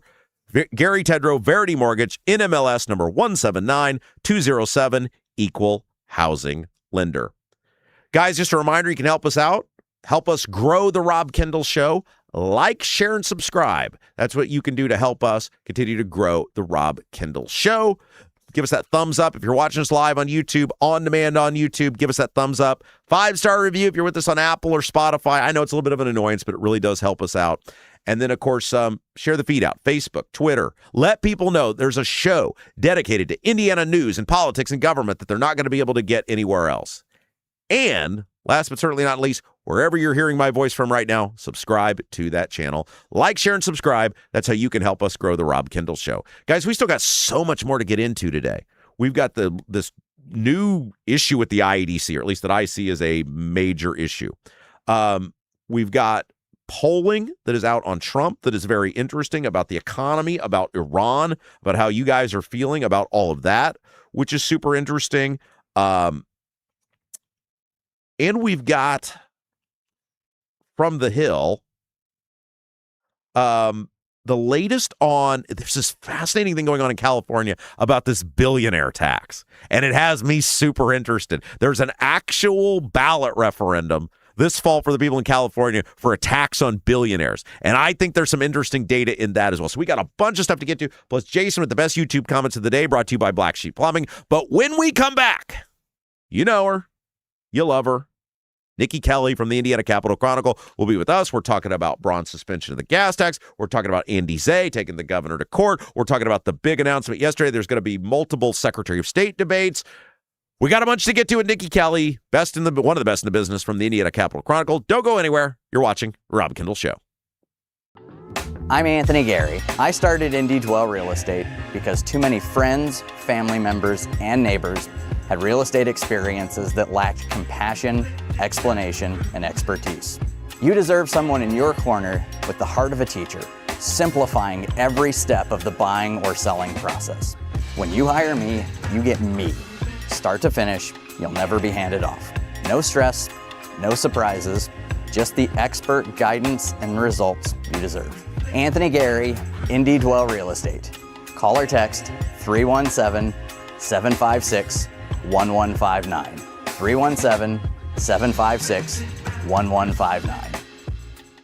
Did you know Honeysuckle Hill in Brazil offers more than just a fabulous made-from-scratch meal at the bistro? It also has an adjoining cottage, great for a perfect, relaxing weekend away with a scenic waterfront view.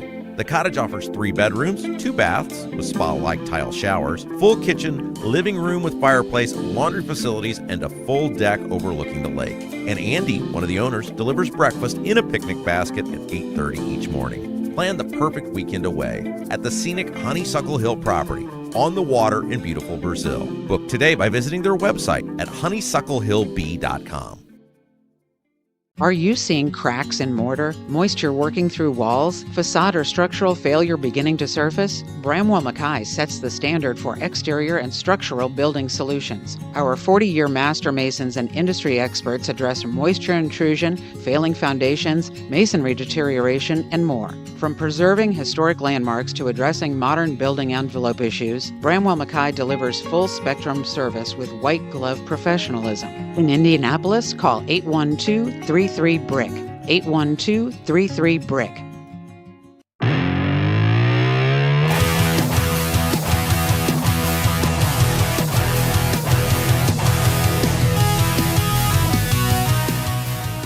This is the Rob Kendall Show. Thanks for joining us. Joined by one of the best in the business from the Indiana Capital Chronicle, the great Nikki Kelly. Hello. Hello, how are you? Great. Your column, your opinion piece, which I believe came out on Friday, was fabulous. I want to start with that. It's about the gas tax, and I think you captured it pretty good.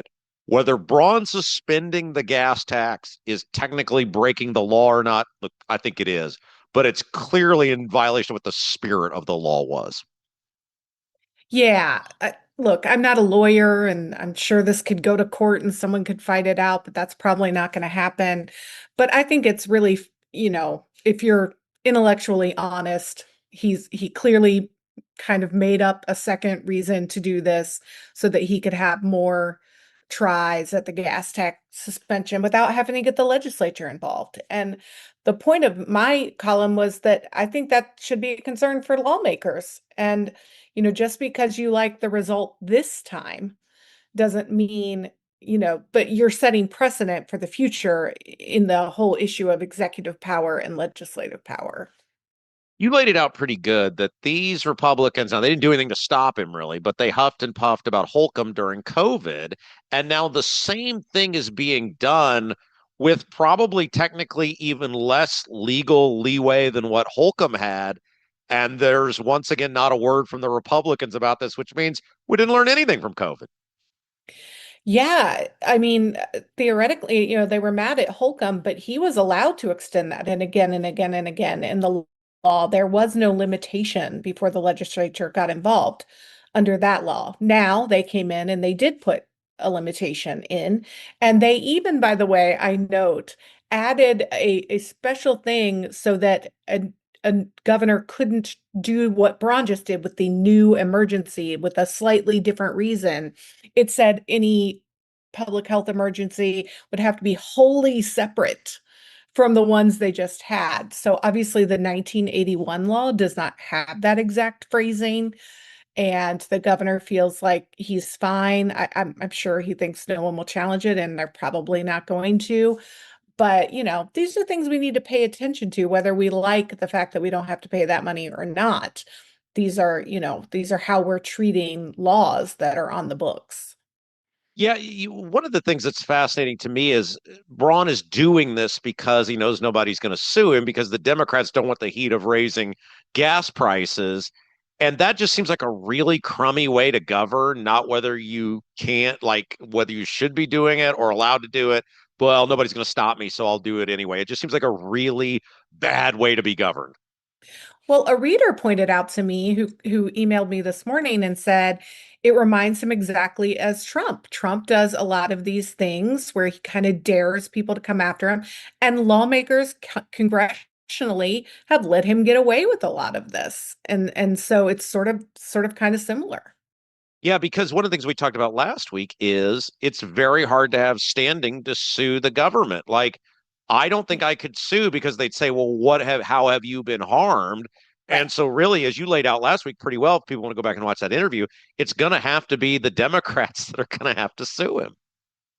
Yeah, or a Republican who really feels strongly about the rule of law and precedent. I also pointed out in the column that I've never felt he was allowed to use this law in the first place. There is a very specific definition of energy emergency in that law, and it requires an 8% shortfall in supply. And there's been absolutely no proof of such a thing. I mean, I don't think we have any shortfall in supply. We have expensive gas, but everyone can still get it. Okay, it's a great piece. Read it. Opinion section, Indiana Capitol Chronicle. Let's go on to the big news. You were the writer of this fabulous piece today. There are now 2 debates scheduled for the Secretary of State's race. Tell us about it. Yeah, so at least 2. I mean, these are the 2 we know about so far. I think there are probably going to be far more sort of smaller forums that we'll see too. The first one is August 26th, and the Indy Chamber is doing it. It's their annual Hobnob event and will be a moderated conversation, is how they called it, with all 4 Secretary of State candidates. You can buy tickets to attend that. The other one is October 7th. It is by the Indiana Debate Commission. It will be filmed in WFYI studios, so no audience, but you can send in questions. They might even, if they love your question, they might even like put you on video to ask it. And it's more of what I would consider people would think a typical, political debate will be. And yeah, so those are at least 2 options, and I think there will be smaller, similar forums coming up in other areas as well. Say I'm very disappointed thus far. Nobody's been mean to each other yet, and I am here for entertainment, and this has been thoroughly boring. All of these people so far. We're to mid-August. I was banking on getting 3 months of entertainment out of this at least. When do we think we'll start seeing the haymakers flying? Ooh. Well, I think with Bobi now up on television, that kind of signals a new kind of momentum in the race. Yeah, I don't know. I don't know that Greg Ballard is really going to throw haymakers. It doesn't really seem to be his style. So we'll have to see. Eventually, probably September, early October, you know, both all these sides have done background and they'll start kind of pitching stories to reporters and some more negative stuff will come out, but I think it's a little early. Now, these guys need to get going on this. I was banking on like a whole summer and into the fall, and every day there was going to be some new scandal revealed, and nothing so far. It's a huge. Sorry for you, but in the meantime, you've got the IURC stuff, and it's never boring in Indiana. Well, let's talk about the IURC stuff. The Zay lawsuit is fascinating. You guys had a huge piece on that. In fact, I think you guys may have done the best writing of anybody on that. The idea of putting the governor under oath is fascinating to me, and it looks like that's going to happen. What say you? Well, I'm a little unclear. So I listened to a status hearing on Thursday. It was just like a video hearing. And there was a mention of the governor claiming some executive privilege, but uh, there weren't like documents hadn't been filed yet. So there was nothing for us to review. So there will be some sort of, I think, move by the governor to privilege some of their internal either documents or conversations, but we haven't seen how that will work out yet. They set a hearing for the preliminary injunction, August 27th. It might also go a little into August 28th. So they're fast tracking this. We know what for cause even means. Like with a pro athlete or coach, there's usually like a list of things. Like you can't, murder your neighbor or whatever. But do we even know what for cause means for a member of the IURC? I don't. I did look to see if for cause is used in other Indiana statutes. I didn't see anything directly on point. I think this might be one of those like words of art that have been crafted through court precedent over the years, and so I haven't had a chance to look through those. Because if all they've got is him buying $8 gift cards, which that shows he's cheap, I don't think that makes him corrupt for people's birthdays. What isn't that like one drink at Starbucks? Yeah. Good point, right? I mean, he's like, what's the cheapest gift card you guys have? Thanks. Happy birthday. Look, go I ahead. did mention inappropriate payments, and we did get a list. There were spot bonuses giving to every $900 spot bonuses given to every IURC employee, except the commissioners themselves. And so they could maybe argue that, that's kind of an abuse of the spot bonus program, which is supposed to, reward people for going above and beyond. However, as Zay pointed out in his lawsuit, that went through the state personnel department. So if no one said you can't do this, I don't know legally where that puts that. Well, the other part of that is, isn't Braun giving out bonuses based on how long you've been at the state? Yeah, those are the one-time stipends for all employees, right? But in lieu of getting a pay raise. And so that's the difference. These spot bonuses are supposed to be like literally based, okay, you did handle this major project, you saved our agency this much money doing this. They're supposed to be sort of individualized, not sort of everyone gets a bonus. Did he read on this? And I'm not like a Zay cheerleader, but man, it sure seems like he got railroaded. And if I'm a judge, I don't know, spot bonuses and gift cards don't seem like for cause. What say you? Yeah, we'll see. We're looking forward to a response from the governor's office to the lawsuit. I think we'll learn a lot more in that preliminary injunction hearing. Right now, they are doing kind of fast-paced discovery and even some depositions between now and then. So I think we'll know a lot more the end of the month. I need Braun under oath. That's what I need. I need the governor under oath. I'm not in charge. Okay, one other thing, and then I want to get back to article you guys had in today. But you guys covered this last week, and we didn't get a chance to talk with you last week. Totally my fault. That is all on me, not you. The Spencer Deary stuff is fascinating to me. We had Spencer on today. He's now alleging, or I guess they did in the hearing too, that a bunch of these votes were in person that they're throwing out. Like the people went in and voted in person. This seems crazy to me to tell somebody because of government error your vote doesn't count. Yeah, I think a bunch of people assume in Indiana, when you see something called an absentee ballot, I think everyone assumes that's mail-in, but that's not how they work it in Indiana. They count early in-person voting also as, quote, absentee. So you have to really double check. So that's why some of those could be in person, just like, you went a week before, you voted, but that still counts in our statistics as an absentee ballot. And so, yeah, I mean, I think it's a big concern. I, expect that lawsuit to be filed any day now, to send this up to the Court of Appeals. I mean, I feel like I keep thinking I must be missing something, but every person I've talked to said, no, this is the lawsuit. The government didn't mark these ballots properly, and they threw them out. Yeah, I mean, I don't know of any precedent like that. It's especially interesting too because, you threw them out for one race. You didn't throw them out like I mean, did they go back and take the votes off every other thing that person voted for, every other race? I mean, yeah, I think there's a lot still to be learned on that. Nikki Kelly's our guest from the Indiana Capitol Chronicle. All right, you guys have a thing on the flock cameras. And the flock cameras interest me because I see both sides of this where I don't want the government snooping on me, but then I kind of think everyone's already snooping on me. I live a pretty boring life, so it's not all that big of a deal. But then I'm also like, there's some really bad actors that go places and do bad things, and it'd be nice to catch them. What's going on with the flock cameras? I can be swayed. I think, yeah, look, I don't know. I'm kind of similar in that, I understand people's hesitancy, and especially when word comes out about people using them for the wrong purposes, aka police officers or whatever. But I don't think you can deny how they help police officers solve crimes so quickly. Especially if you're moving from one jurisdiction to the next and they can immediately find, and there have been examples after examples given of that. these are public roads that you're on. I mean, I don't think there's any expectation of privacy on, going to the post office kind of thing or whatever.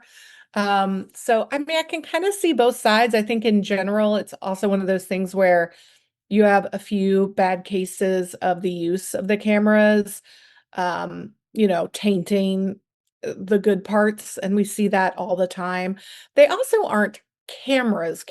I think some people might have a different view. Like they're not video cameras that are just recording everything around. They're looking at they're license plate readers. And so that's what they're doing. They are just tracking. So, if over here a rape is reported and they have a partial plate, they can immediately run that and see, oh, do we have evidence of them being in that area? And now we know who owns the car. And it makes it pretty easy to go after some of the crimes. Like there's a documentary on Netflix right now about the Koberger murders. And, it took them forever to piece that car together to try to find out what type of car it was, because it was all these nighttime shots. And part of me was like watching, like, the flock cameras would have been able to catch that pretty fast and would have caught this dude, a lot sooner. I get the privacy concern. And Nikki, no one hates the government more than me. I don't know. I just feel like if you're on a public street, the government owns that street. I don't know what actual right to privacy you have, but I could be swayed either way. The funny part is Casey Smith, one of our reporters, wrote a big story about the state police and other police agencies using these license plate readers. This was in 2024, because we had found, a lot more agencies were using it for a lot more than we thought. And we really talked to a ton of people, and we were actually trying to find people who were alarmed by it. We reached out to the ACLU, to various lawmakers. No one had any problem with it. And part of our story in 2024 was that Indiana had no state guidelines, no regulations on the use of these cameras. And we still don't, by the way. And so I do find it interesting to see this sort of, change in beliefs or just maybe people discovering them, because in 2024, we got no reaction from that and thought it was a big deal. But let me introduce you to our YouTube chat. You'll find several people that are very passionately against the flock cameras. I mean, look, here's my life now. I'm married with a 3-year-old. I go to work, I come home, I go pick my kid up from daycare, I go to bed. Like, that's my life now. If they want to track that, have at it. Okay, before I let you go, what do we know about the latest on the emergency declarations, the federal money that may be coming in? I know this is a moving part, so by this time tomorrow when this airs, it could be different. It is. Honestly, we don't know that much more. The governor is speaking in about an hour, because we're filming this on Monday. So he's speaking to reporters in about an hour, and we'll get some updates. It takes a few days for that federal funds to start kind of flowing in, but we've got all the declarations in place, and hopefully Hoosiers will be able to get some immediate help. Obviously, they're going to have a long process to dig out fully. It's a statewide deal. I mean, we've interviewed people in the region and East Central Indiana, and obviously the stuff going on, up in Hamilton County. You've covered Indiana politics and government for a long time. There have been tornadoes that were, individually worse.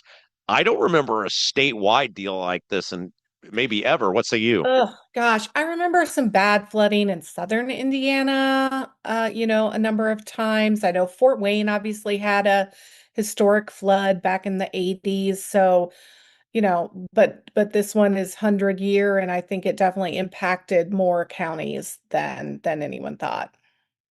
She is one of the best in the business. Are you anything you want our public to know about before we say goodbye with the Indiana Capitol Chronicle? No, I think we're good. Just keep reading. I wake up at 5:30 every morning. First thing I do, IndianaCapitalChronicle.com. All right, thanks. All right, Nikki Kelly, you're the best. We'll take a break. We'll be back. You're watching Rob Kendall Show.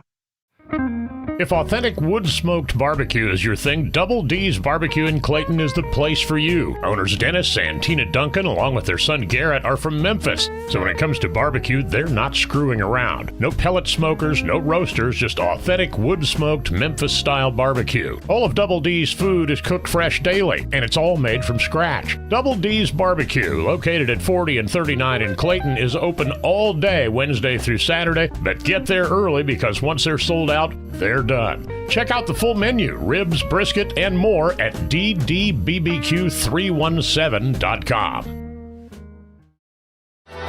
Right now, everything's expensive. That includes things you need around the house. If your water heater, water softener, or well pump goes out, or even if your toilet stops working, you could be looking at a major expense.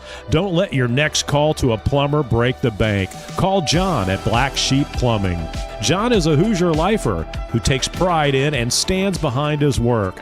That's why all basic services and repairs with Black Sheep Plumbing come with a 2-year parts and labor guarantee, with water heaters having a 6-year parts and tank guarantee. Call or text Black Sheep Plumbing for all your needs today and speak directly with John, the owner. 765-315-7558. That's Black Sheep Plumbing at 765-315-7558. Is the inside of your house a total mess, like a complete dumpster fire? Call AJ's Picture Perfect Cleaning. When you walk into your house after using AJ's Picture Perfect Cleaning, you will see and smell the difference. They take great pride in their workers and treat your home like their own. All cleaners pass through a background check and drug screening. Call today and mention you heard about AJ's Picture Perfect Cleaning on the Rob Kendall Show, and you will get an incredible $50 off your first clean. AJ's Picture Perfect Cleaning serves all of Central Indiana. Book your appointment today by calling 317-530-8148. 317-530-8148.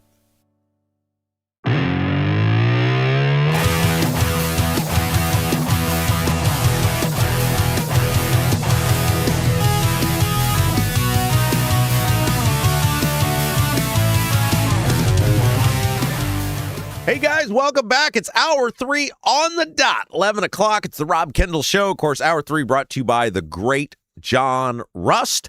Thank you to John Rust for allowing us to bring you a third hour each day of the Rob Kendall Show. Speaking of John Rust, if you haven't done so yet, RSVP for the big event, Saturday, October the 3rd, at the Palatial Rust Estate in the greater Seymour area. It is going to be a big old party. There's going to be live music. There's going to be birthday cake for Jason's birthday. Lunch is catered by Double D's. There's going to be an antique car show. I'm going to give a little speech on how great the country is. Come hang out with us and your fellow Rob Kendall Show fans Saturday, October the 3rd in Seymour. All you got to do, RSVP, send an email. rustforamerica@gmail.com, rustforamerica@gmail.com. Just tell John, hey, here's my name, here's how many people are coming, here's what I'm bringing with me. Got to know how much food to order, so you can help John out by sending that email, RSVP. It's totally free to attend, rustforamerica@gmail.com. And the event starts at noon. And then after that, Oktoberfest is going on. I believe down there that weekend in Seymour as well, so you can head over there for that. It's going to be just a fun afternoon together. rustforamerica@gmail.com. Come hang out with us. Some other place that you can hang out that's always awesome is the Honeysuckle Hill Bistro on the water in beautiful Brazil. Opportunity to get away, get out from the city, go have a great meal on the water, plenty of water these days, and have an evening out. They're open Friday for dinner, Saturday for dinner, Sunday brunch buffet. Listen to the specials this week. Korean beef, 8-ounce grilled salmon with honeysuckle sriracha glaze, peanut butter chocolate cake, and vanilla creme brulee. Some of the just fabulous specials this week at the Honeysuckle Hill Bistro on the water in beautiful Brazil. Reserve your spot today by Googling Honeysuckle Hill Bistro. You can see the full menu there as well. Reservations are preferred. Not totally required, but they are preferred. And you can do that by calling 812-443-3003, 812-443-3003. You know, the great thing about Brazil, it's far enough away to get out, but close enough that you can get back when you need to. Honeysuckle Hill Bistro and Cottage. Just Google them, see the full menu. Everything's great there. 812-443-3003. Okay. All right. Let's talk about the IEDC. And this seems to be a bit of a red flag to me, but maybe you guys will hear this and go, no, Rob, you're totally missing the boat on this one. All right, here we go. You guys remember that, what has this been, a month and a half ago now? Chuck Goodrich was named the head of the IEDC, the Indiana Economic Development Corporation. And the IEDC is in charge of handing out freebies, tax incentives. They take tax money from us and they give it away to mega corporations. That's what they do. Now, they're a shadow government entity. They're a quasi-government entity, which means they get to play by special rules. And I know many of you longtime listeners know this, but we have new people coming in all the time. So to you, welcome to the Rob Kendall Show, Indiana news, politics, and government. You're not going to find anywhere else. So we always try to do a brief little explanation of who these people are. And there have been, of course, all sorts of allegations of corruption, unethical behavior, poor allocation of resources, etc. And the governor said he vowed to remake the IEDC. We're gonna build it back up. It's like Hoosiers, Gene Hackman. I'm gonna break them down and I'm gonna build them back up. Except the building back up looks exactly pretty much like the old IEDC. So he names this guy Chuck Goodrich to be the head of the IEDC. And one thing that you can count on in this government is if you fail at elected office, if you are rejected by the voters, Braun will do his darndest to find a spot for you. I mean, you got Jennifer Ruth Green, Susie Jaworski, Chuck Goodrich ran for U.S. Congress and lost. Abernathy. You got Phil Clay. All of these guys, right, who've run for public office and have failed to succeed, and they are rewarded with very nice, powerful positions in Indiana government. Government is the only place you can really fail up. And so Chuck Goodrich, he was a state rep. He ran for, Mike Speedy. I left Mike Speedy off there. Also ran for Congress and lost. The list, Micah rewarded his buddy Fred Glenn, who ran for Statehouse and lost. He's the head of Okra. It's like a Journey song.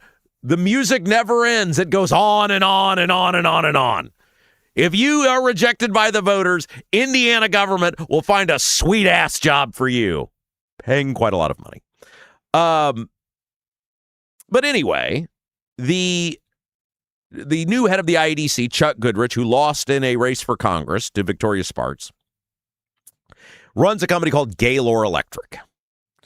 And Gaylor Electric builds data centers. And when Chuck Goodrich was announced as the head of the IEDC, he announced he's not stepping down as the head of Gaylor Electric.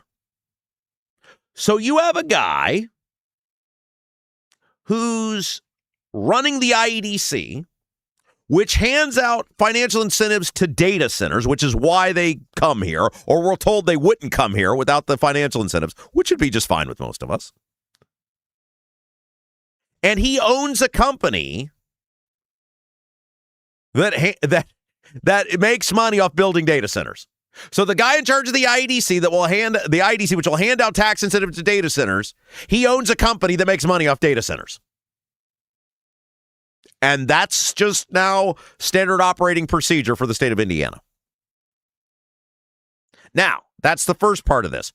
Remember earlier this year when the Indiana Capital Chronicle reported that the state of Indiana, through the IEDC, was going to spend up to $250,000 taxpayer dollars on a suite for the rich and powerful to hobnob with our elected and appointed officials at the Freedom 250 IndyCar race in Washington, D.C. Remember that?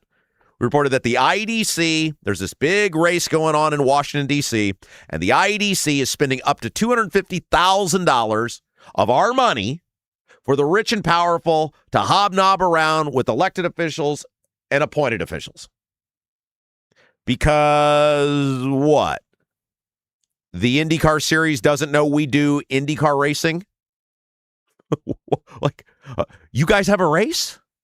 You guys are into racing? No kidding. I wanted to say something else, but then we're back on the radio and we never know exactly what segments are going to be on radio. So I'm permanently watching my mouth. No kidding. Indianapolis does racing. You don't say. There is no reason for taxpayer money to be going for a suite in Washington, D.C. for an IndyCar race. There's nothing that could be done there. Everybody knows Indianapolis, Indiana is really into racing. Any questions? I can hit you via Zoom. Trust me, I do plenty of interviews via Zoom. It works great. Zoom's awesome. This is taking of money from poor and middle class people and subsidizing the life of rich people. That's what we're doing. When you want to know why capitalism isn't working for young people, why they drift towards socialism, this is what they think of when they see capitalism. Money is taken from me. It's given for the rich to go hobnob with the other rich and the powerful at a race in Washington, D.C. That doesn't work. As the famed and dearly departed Hulk Hogan used to say, that doesn't work for me, brother.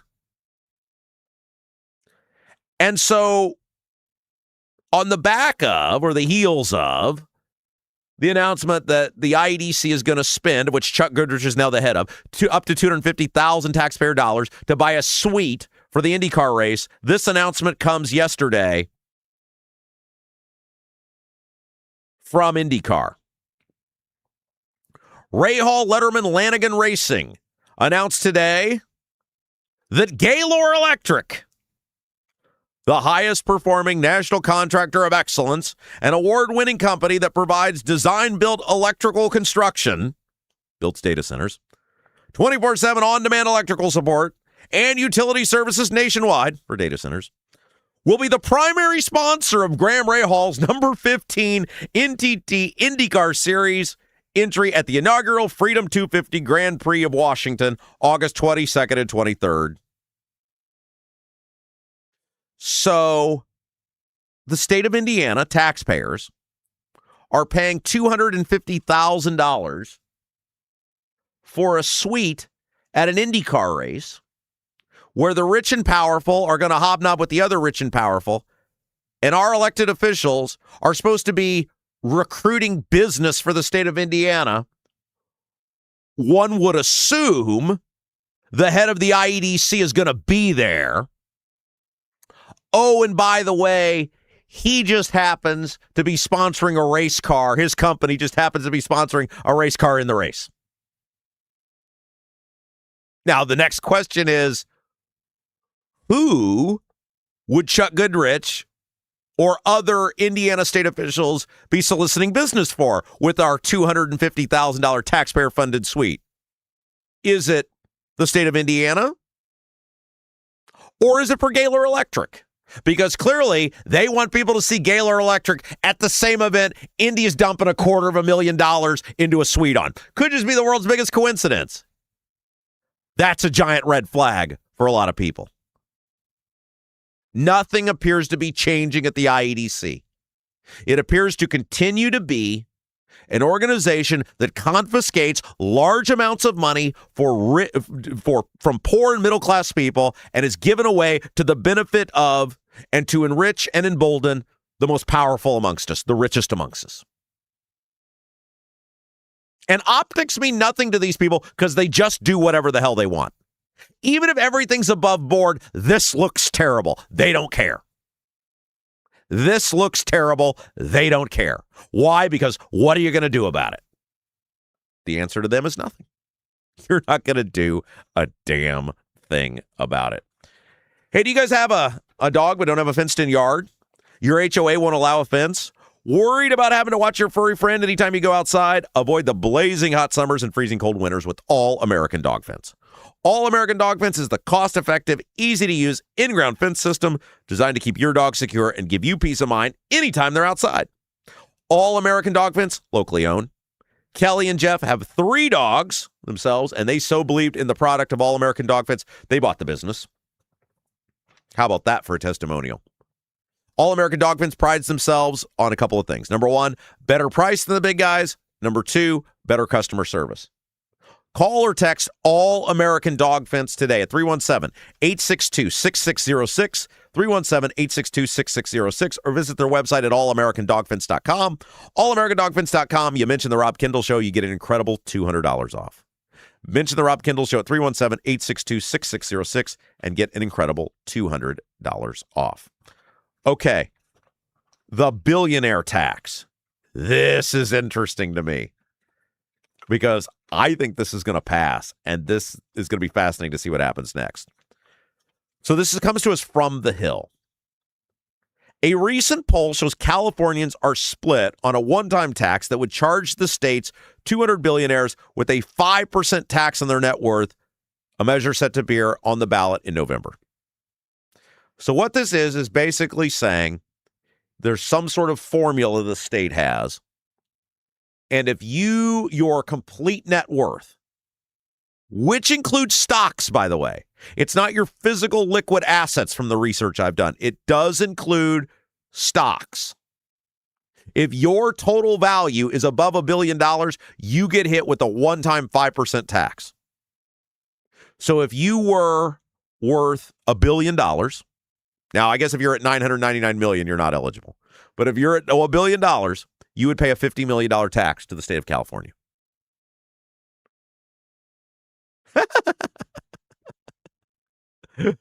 Thanks for staying. This is unbelievable. The Institute of Governmental Studies at the University of California, Berkeley, found in a survey released Friday, 48% of California voters supported Proposition 40, known as the Billionaire Tax Act, while 41% opposed it, 11% said they undecided. So right now it's winning, according to this poll. And again, we're not just talking about your actual wealth. We're talking about stocks and dividends, according to the research that I did. Unrealized capital gains. This goes way beyond your physical wealth. And it's not on income. It's not on money you're earning. It's money on you've already earned and been taxed on. And the California people are like, give me. I'm going to need some of that. Thanks. Support for the ballot measure was split along ideological lines. California Democrats favored the bill more than Republicans, with 70% of Democrats and 12% of Republicans backing it. Only 16% of Democrats opposed, but 80% Republicans were opposed to the measure. Of course, California is an overwhelmingly Democrat state, so the 70% of Democrats is going to far outweigh 80% of Republicans. Unaffiliated respondents, 50% backed it, 39% in opposition. This is a part of a broader conversation. This proposal is ridiculous. You can't just take stuff from people like after they've earned it. I'm retroactively going to take from you. And the big one is they're going to do this based on your stocks. So, let's say you own, I can't fathom these numbers, right? I'll never be a billionaire or anywhere close to it. But let's say, your worth, your actual worth, your assets, right? Your cash, your collectibles, your art, all the stuff, whatever, is $500 million. And you own $500 million in stocks. So they add up, this formula California has, your net worth is $1 billion. Well, that stock could theoretically be worth less the day after it's taxed than the day it is taxed. Your net worth could go down and you would still pay the billionaire tax. This is insanity. And what it's going to do is usher out, as many California policies already have, the super rich who pay a lot in taxes leaving. They're not going to pay this. There may be a few dumbasses who stay and do, but look, there are very few stupid people who get rich. There are some people who get lucky and win the lottery, of course. But there are very, very few rich people that are morons. Some people inherit the wealth. They're total dumbasses. But in terms of people who have made themselves millionaires, or they were millionaires and made themselves billionaires, there ain't many dummies that have done that. You may not like their politics. You may not like the worldview. They ain't dummies. It's hard to make money. We've spent most of our life trying to do it. It ain't easy, and we're workers. You got to have some luck. You got to have some people that believe in you, but you got to execute. And if you ain't no dummy, you ain't going to stick around and pay it. You're going to leave. You're going to move to another state. This is not that hard. The Democrats keep operating like it's some thrill to live in California, like it's some great privilege to live in California, like you're lucky to be there. Well, the weather's nice, but I already pay enough in taxes. I'm not paying $50 million to you idiots who will just blow it on something stupid. But it is part of a broader conversation, which is not the billionaire tax itself, but where we're at in society and how the class warfare stuff is ratcheting up full scale in the Democrat Party. California Governor Gavin Newsom, who previously told the New York Times there was, quote, no question the measure would, quote, will be defeated, has since called for a national billionaire tax and, quote, an economic reset in America. Well, he's running for president. And class warfare is at the heart of the Democrat Party. You need to hate that guy. Why? Because he's rich. What did he do to me? Nothing, but you need to hate him. Why? Because he's rich. Now, there's a broader question about the tax code and the fairness of the code and a system that is designed to elevate the rich. There's certainly a broader question about the economy that is making it harder and harder, thanks to the government, by the way, for people to elevate themselves either into the middle class or out of the middle class into upper class, or elevate themselves up the rungs of the middle class. There's certainly a conversation about that. But this is hate on people for being rich. I don't hate people for being rich. I hate a system that makes it harder for me to elevate myself. I hate people who are able to, that people are able to have a tax code written or an economic system written that favors them over me. But being rich is something a lot of people strive to do. I ain't mad at you for succeeding. I get mad at the rigged system.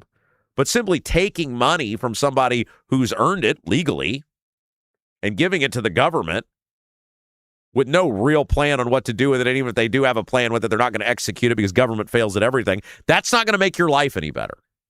Government taking from a rich guy and blowing it on stupid stuff and it not working is not going to make your life one bit better. The focus should be on how do we elevate people? How do we create an environment where people can elevate themselves into a better life? And there's no talk of that, any of that. There's no talk of any of that. And until we start talking about that, until we start having plans for that, allowing people, creating an environment that allows people to elevate themselves, we're going to be stuck in the same pattern of class warfare. It's not going to make anybody's life better. You know who wants to make your life better? Our old friend Anthony Gary, Indy Dwell Real Estate. Anthony Gary, owner of Indy Dwell Real Estate, doesn't just show houses. He finds you homes with everything you're looking for, explains your options, get your offer accepted without you losing sleep or sanity. Anthony's an expert negotiator, ready to help you achieve your real estate goals. Put his expert buying strategy to work for you. Anthony Gary, Indy Dwell Real Estate, 317-756-1159, 317-756-1159. And with that, it is time to turn it over to producer Jason for the best YouTube comments of the day, brought to you by Black Sheep Plumbing. All you got to do to be a part of the YouTube chat, be a subscriber to our channel, and then you can have hours and hours of enjoyment with other Rob Kendall Show fans. Jason monitors the chat, and then at the end of each program, we read some of your best comments because that's what you deserve. Hello, Jason. Hello, Rob. If your water heater, water softener, or well pump goes out, even if your toilet stops working, you could be looking at a major expense. Don't let your next call to a plumber break the bank. You know him, you love him, can't get enough of him. Call John at Black Sheep Plumbing. Black Sheep Plumbing can do the job right at a fraction of the cost of the big guys. And Black Sheep Plumbing says thank you to all military, firefighters, and police officers with an American Heroes discount. Owner John McKinney is a Hoosier lifer, takes great pride, stands behind his work. That's why all basic services and repairs with Black Sheep Plumbing come with a 2-year parts and labor guarantee. Water heaters having a 6-year parts and tank guarantee. Give them a call, give them a text, give them a shout, 765-315-7558, 765-315-7558. Black Sheep Plumbing. Boom. There we go. All right, so the chat been very chatty today. Oh, good. Yep, started last night, 6 p.m. as every evening now. We're pretty much I got the alarm set, so we make sure we get that chat started at 6 p.m. every evening, so you can hop in, chat, and it's usually a full chat right away. Oh, they're waiting at the door. And so I make sure and open that door very wide. Everybody's welcome. We love to see everybody in there. And let's see, we're starting with, this morning. I'm not sure who was the first in yesterday or today, but Rusty, who remembers this was early, well before the show started. Who remembers Time to Make the Donuts? Oh, that was a great commercial. Yeah, time to make the donuts. The guy gets up out of bed very tired every day going to making the donuts. Kevin Branham, good morning. Rob and Jason. He's got a little number one. What's that little badge? No, the finger. Oh. You take at a sports event. It's the middle finger? No, it's the finger. Oh, the number foam one finger. Foam finger. That's what I'm trying to say. All right. He also says he's been awake since 3:43 this morning. Couldn't get back to sleep waiting on the Rob Kendall Show. Brutal. Yeah. Rusty B. Kevin, that sucks. Yeah. Up that early. That's what he says. And Kevin answers, time to get the day started mowing at sunup. Oh. I'm glad you're not my neighbor. I cut my grass yesterday. Oh, did you? No. At sunup? Yeah, that's when I talked to you. You called me. Oh, that's right. Yes, I was cutting my grass. Right. I have a limited amount of time. Like, I have to get all my stuff done. I have about 4 hours where I have to get all the stuff done, and grass cutting was on the list yesterday. Well, the grass is very thick and green. It looks like it is very thick. I need to call grass. my manicurist and my lawn manicurist and have him get on over here at some point this week and make that happen because I don't cut my own. Rusty, wait. I don't have a beat with you not cutting your grass on your own because you're a little older. Uh-huh. But your son is able-bodied. You got to make him. He's a little older too. I mean, what the hell? By the time you got the mower, you got to upkeep, you got to sharpen the blade, you got to buy the gas. Gas is expensive if you haven't seen Rob. Yes. I'm surprised you don't have an electric mower. Because, the price of gas. I can see you complaining about putting that little quart of oil in. I've had this same mower for years, man. It works like a champ. You know what I figured out? Because it wasn't working great when I first got it. There's special gas for the lawnmower. Right. That's a little more expensive. Right. But, I mean, I can get 2 cuts out of a pour, right? I don't know what a gallon or whatever that is, and what a lawnmower holds. But I get 2 cuts. Let's just say that was $4. Who's going to cut my lawn for $4 twice? Well, but how much time? Your time is of value. It's exercise. The older I get, the more valuable my time becomes. I agree. My Netflix time and exercise. my YouTube time and my computer time worth way more. Well, I got allergies and stuff. No, so, I do this and work. I'm just saying, your son is able-bodied. He'd track it in the house and all that, would get in the dander and all that stuff or whatever that is, the pollen. I'm anti-pollen. All right, Rusty B. Yeah, I loaded my mowers last night. He does it for a living. Oh. I believe. So he was ready to go. Farmer Tom. What do you charge to cut somebody's lawn now? What's a price? Mine's like, he gives me a hell of a deal, so I shouldn't repeat what mine is. Okay, what do you think an average, a normal price? $50 to $60. For a house? When he started, it was $25 a few years ago. That was awesome. It's like, I can't do it cheaper than that. Knock yourself out, dude. And then price went up, of course, because, of course, that's... you can get $50 a house to like a normal house. It's a new. I'm not talking like Little House on the Prairie. No, I mean no. It's a standard. Right, I know where you live. House, neighborhood. Yeah, I should be in that business. I could cut like 4 lawns a day. Well, or you could be lazy and sit here and talk all day. Well, maybe I'll do both. Maybe I'll get off and start. I'll just look. $50 a lawn or more. He gives me a discount. So holy smokes! Yeah, and I don't get the Rob Kendall discount, but I get the discount. I'm considering a new life career. Yes, you should. All right, Farmer Tom. Looks like we all have similar plans today. Everybody's cutting their grass except me. Oh, it's brutal. Yeah. He says he may hold off starting though. He really wanted to hear what Rob has to say about Messmer. Yeah, because that's his congressman. That's his congressman. That is rotten. What Messmer's doing with that franking. That's rotten. Yep.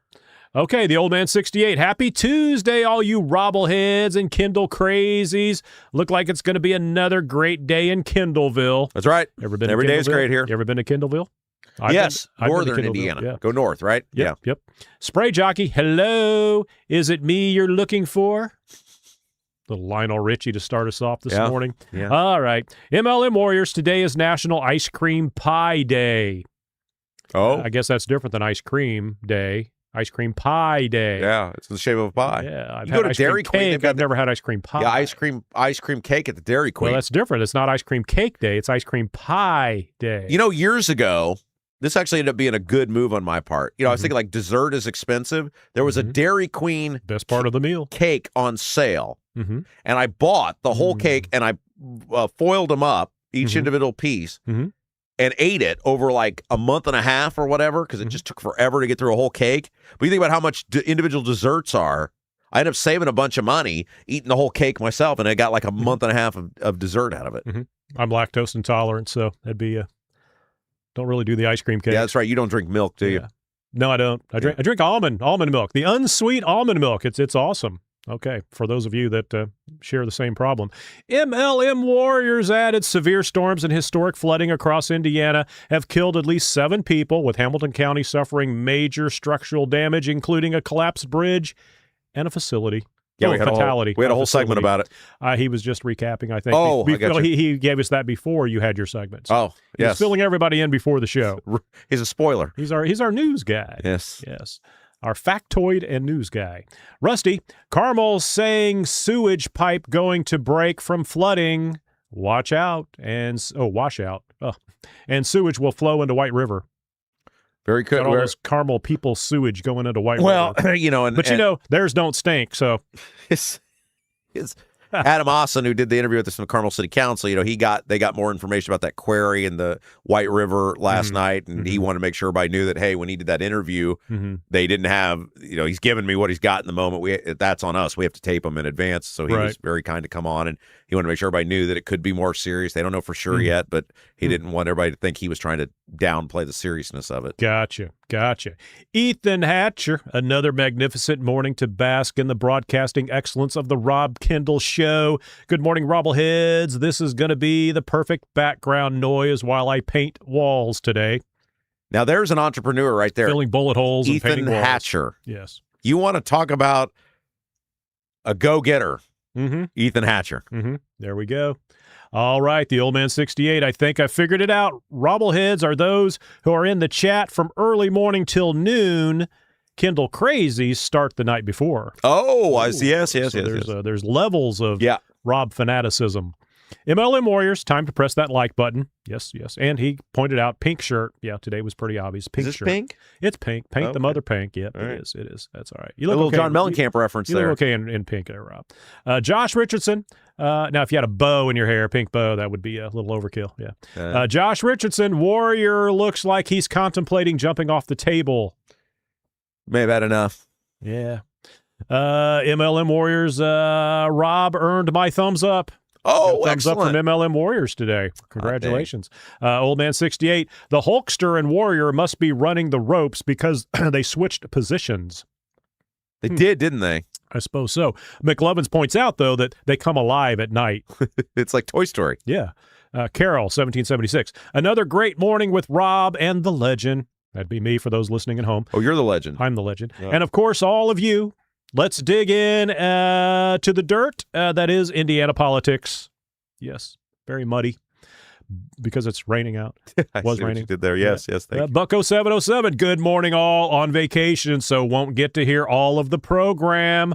We'll catch up when I get back. Okay. That's why we have it on demand. Go get them, Rob. Stop them from spending our money. You used to do that with Rush Limbaugh all the time when we were in North Carolina. You remember they had the Limbaugh subscribe thing, and that was when that was a big deal. You could download all the old shows and you get put them on CDs, and then we you'd have to download it, burn it to the CD, and it took forever. And then you'd drive, and then the CD'd screw up or something. You're like, I put all that effort into it, can't listen to it. Yeah, I used to, 11-hour drive, so you just get the whole week of Rush. Right. I miss Rush, man. Yeah. Farmer Tom.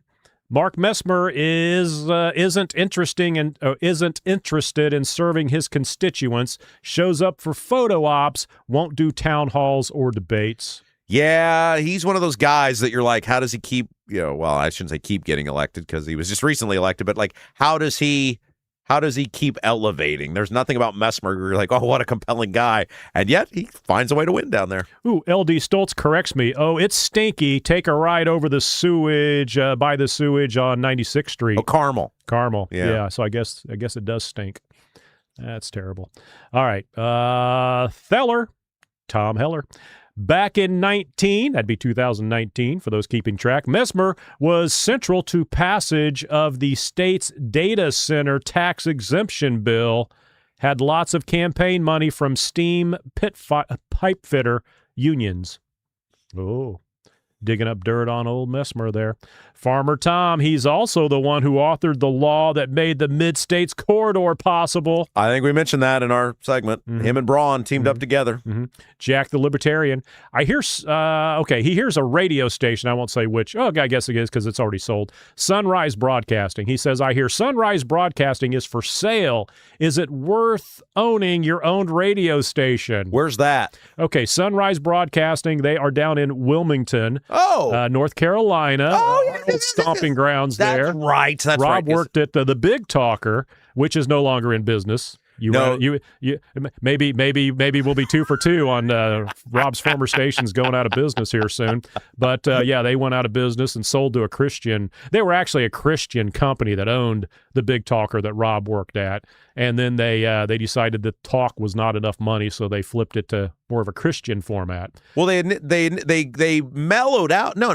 The company came in and bought them and tell me made them like a straight news. Like there was no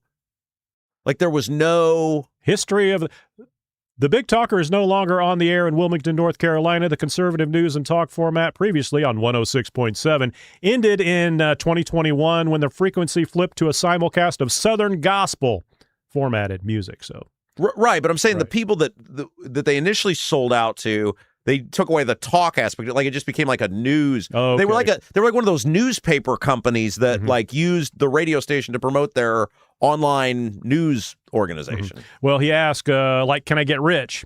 So I think the term we used in radio is the way you come up with $1 million from radio is to invest $10 million, and that's what you'll end up with if you're lucky. Look, the radio is a tough business. Very tough. You can make it work if you have the right people doing the right stuff. Don't buy now, though. It's like the housing market. Everything's high, but it's going to crash. It's going to crash very soon. A lot of stations are getting out of the radio business, going more digital. So the properties are becoming they're going to crash. You'll have more independent owners coming up. Now everything's conglomerate. Well, it's just the way it originally was, and the way it was supposed to be, and you've got to have the right management. That's first of all, management that understands the property, is willing to make some level of investment in the property. Right. It doesn't always have to be financial, but it has to be through resources, et cetera. Right. And then you got to have the right talent around that, and then you can still make it work. But you can make it work, no question about it. But it's kind of like the newspaper business. It's just not. It's not on the forefront of everybody's mind. A lot of people I listen to the radio, but I also listen to Sirius Satellite, and I also listen to MP3s, and I also listen to, YouTube in my car. So, I mean, these days, everything is available to you. So it is easy to flip that, just hit that dial. But there's also a lot of boring radio around Indianapolis right now. So that's going to change pretty soon. You got to give people something they can't get anywhere else. That's always what I tell people. You got to use radio. If you can see it on Fox News last night, who cares about it today on the radio? People don't want team sport. They don't want homers for either side. They want to be challenged. They want to think. You got to keep them guessing. You got to keep them on their toes. There's just not a lot of that anymore. But a Wilmington, I thought you could make work because Wilmington, it's a big city, but it's like isolated, right? Well, they also have tourism and things. Well, that's what I'm saying. But I mean, it's like North Carolina is like it's much bigger than Indiana, and like the big cities are really, you've got Wilmington, you've got Charlotte, you've got Asheville, you've got the Raleigh, and they're all like spread out over this big state. So it's like its own little area. I think you could make that work. Wasn't it 5 stations or something like that? 5 stations, by the way, Jack. They sold all 5 stations for $1.7 million, which isn't a lot. I was surprised. $350 a station. I thought it would be more than that, but that just tells you that the value is coming down, down, down. Okay, Charles Looney. Good day, Rubbleheads. It's nice to get a reprieve from the jungle weather for a day. Fall can't come soon enough.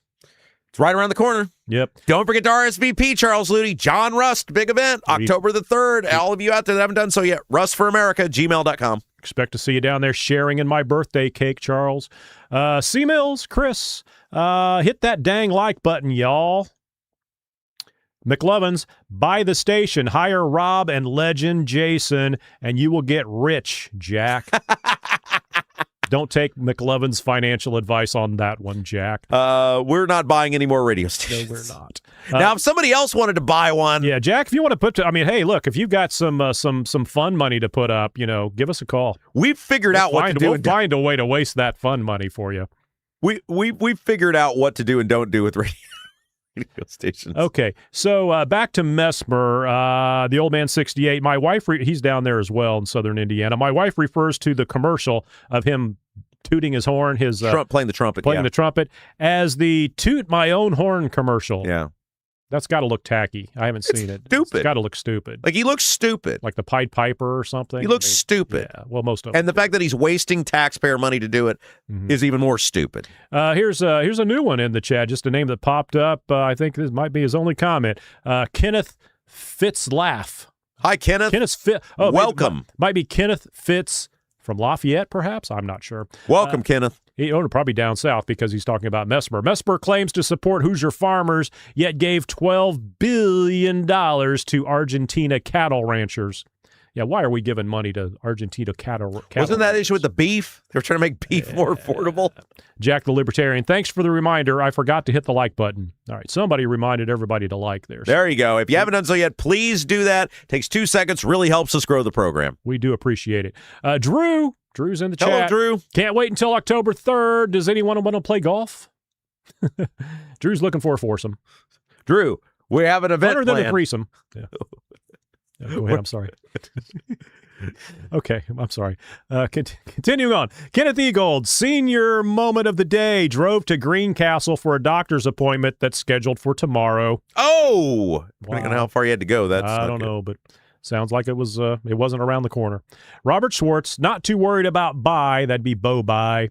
He'll probably make the race interesting, but we'll be surprised if he gets more than 30% of the vote. Ballard does throw the wrench in there. If it was just Bye and Engling, I'd say that'd be 50-50 right there because you have the straight ticket voters, then you got straight ticket Democrat voters, but you got those independents in the middle, and there may be stuff coming out on Engling. Well, if our state Supreme Court says you don't have to count the votes if the clerk doesn't sign the ballots, think about all the fun you could have with that. That's true. And did you know Engling is not a Marine? All right.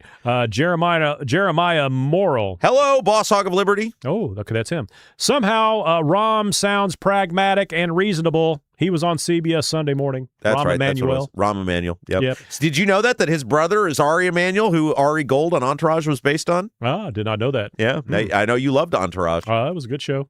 Robert Schwartz, that was the one you used to come over to my house to watch all the time because you were too cheap to buy HBO. That's right. Yep. Robert Schwartz, Rahm Emanuel. There's someone that might get 2 to 3% of the primary vote. I wouldn't be so sure. That guy's a killer, man. He's a winner. He wins. Google it. The winner. All right, Kenneth Eagold. I'm going Ballard. We need the third party to break up the good old boys club. That's going to be a real struggle for me. Who to vote for? Bye or Ballard? I think part of it's going to come down to what the polling says. Like, where would my vote mean the most? All right, Wino Gina.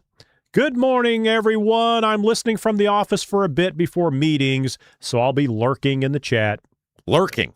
That's all right. As long as you hit that like button. Lurkers. Before you lurk. That's right. Just be a fun lurker. The old man 68. When it's a Democrat, it's an evolution. When it's a Republican, it's flip-flopping. Lying about what they said, hiding what they really believe. Yeah, Democrat, they've evolved. I didn't know I had a Nazi tattoo. I don't feel that way. I'm not a wife beater anymore.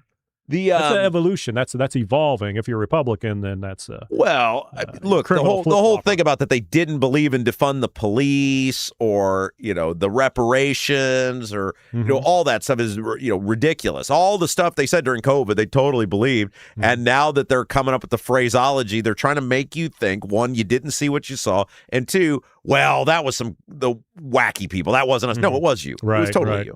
By the way, Drew pointed out he meant golf before the event on October 3rd. So maybe you can find a golf course down there. It's an early tee time, Drew. Event starts at noon. Right, noon. Yeah, the pipe organ starts at 10:30, but the main event starts at noon. That's when you want to be there. Okay. Charles Ludi. Nope. Back up real quick. Nope. Back to Charles. Charles Ludi. Democrats were fully invested in rewriting history when they brought us cancel culture. They're trying to remove all references to the stigma their party has with its ties to segregation. That's a fair analysis. Mm-hmm. It's hard to argue with that one. Mm-hmm. Kevin. I don't know who this is. Not Kevin Branham, I don't think. Kevin. Is she, okay, as far as AOC? AOC.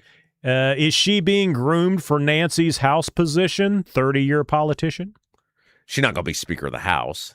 She stays in there long enough. Nah. She got that publicity, got the money. Yeah, but control where that money comes from. It's too much. Spread it out a little bit. Too much work. Make it rain. You got too much work. She don't want to work. That's how Diego did it. Charles Ludi, AOC was a bar back. That's not the same as a bartender.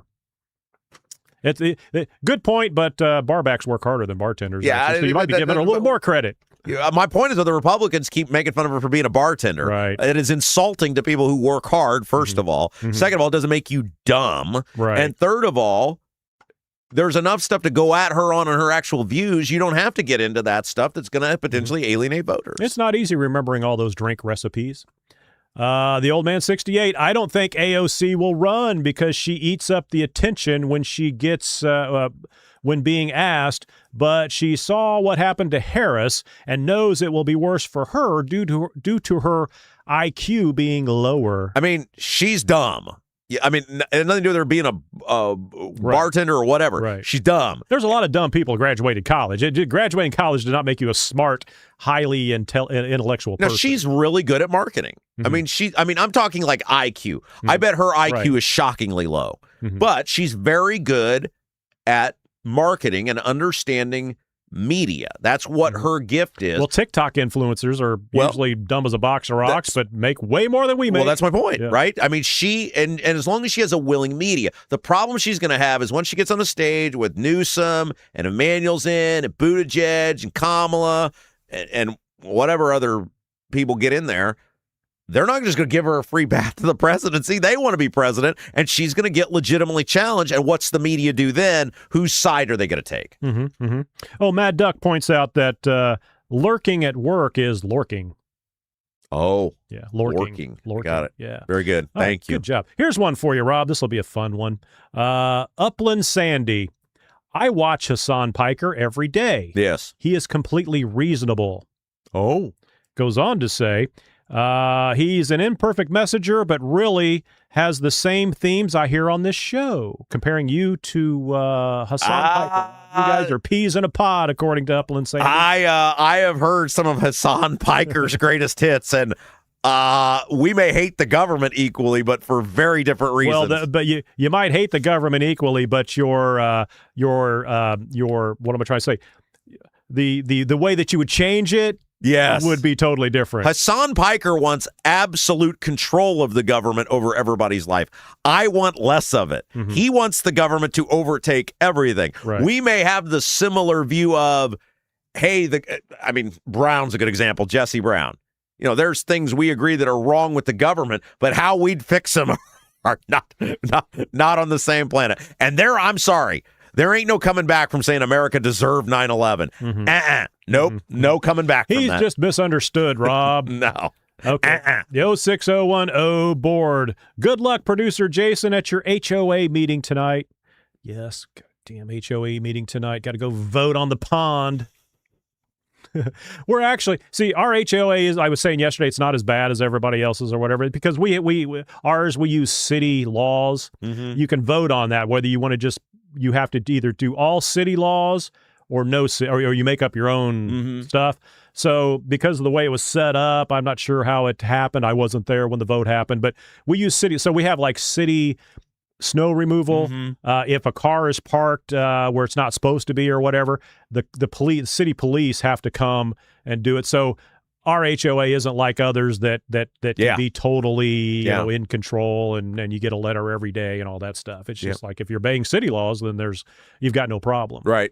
So, all right. The old man 68. We're worried down here in Martin County because all of that rain has not made its way south, but we know it's coming. Oh, yeah, it's got to go somewhere. Yep, it does not flow north typically. That is true. Mad Duck, and all that water just came out of nowhere. I think Mad Duck, well, I can't put words in her mouth, but maybe the cloud seeding she might be referring to. Sorry if you're not, Mad Duck. I think that's what she'd be referring to. And that, you know, maybe a thing. I used to think before, well, that's just silly. Those are just plain streaks up there, but it's a thing. So I don't know.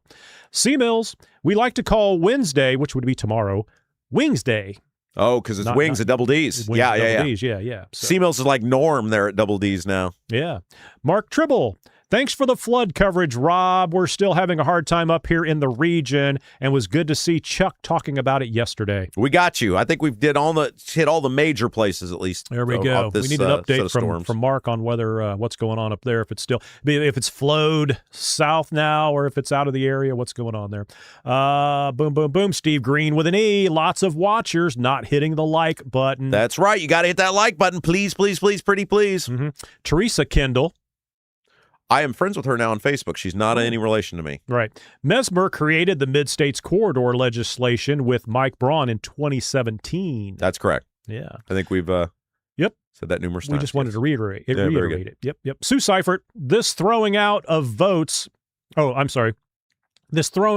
things is just completely evil and setting up some extremely dangerous precedents, and voters will just let it go. Oh, yeah. I mean, do that on the national level. For all the 100,000 votes. I mean, the Republicans are, I got into this somebody last night. I thought Republicans are supposed to be for count every legal vote. Mm-hmm. Like that was the whole deal. It is clear these people intended to vote.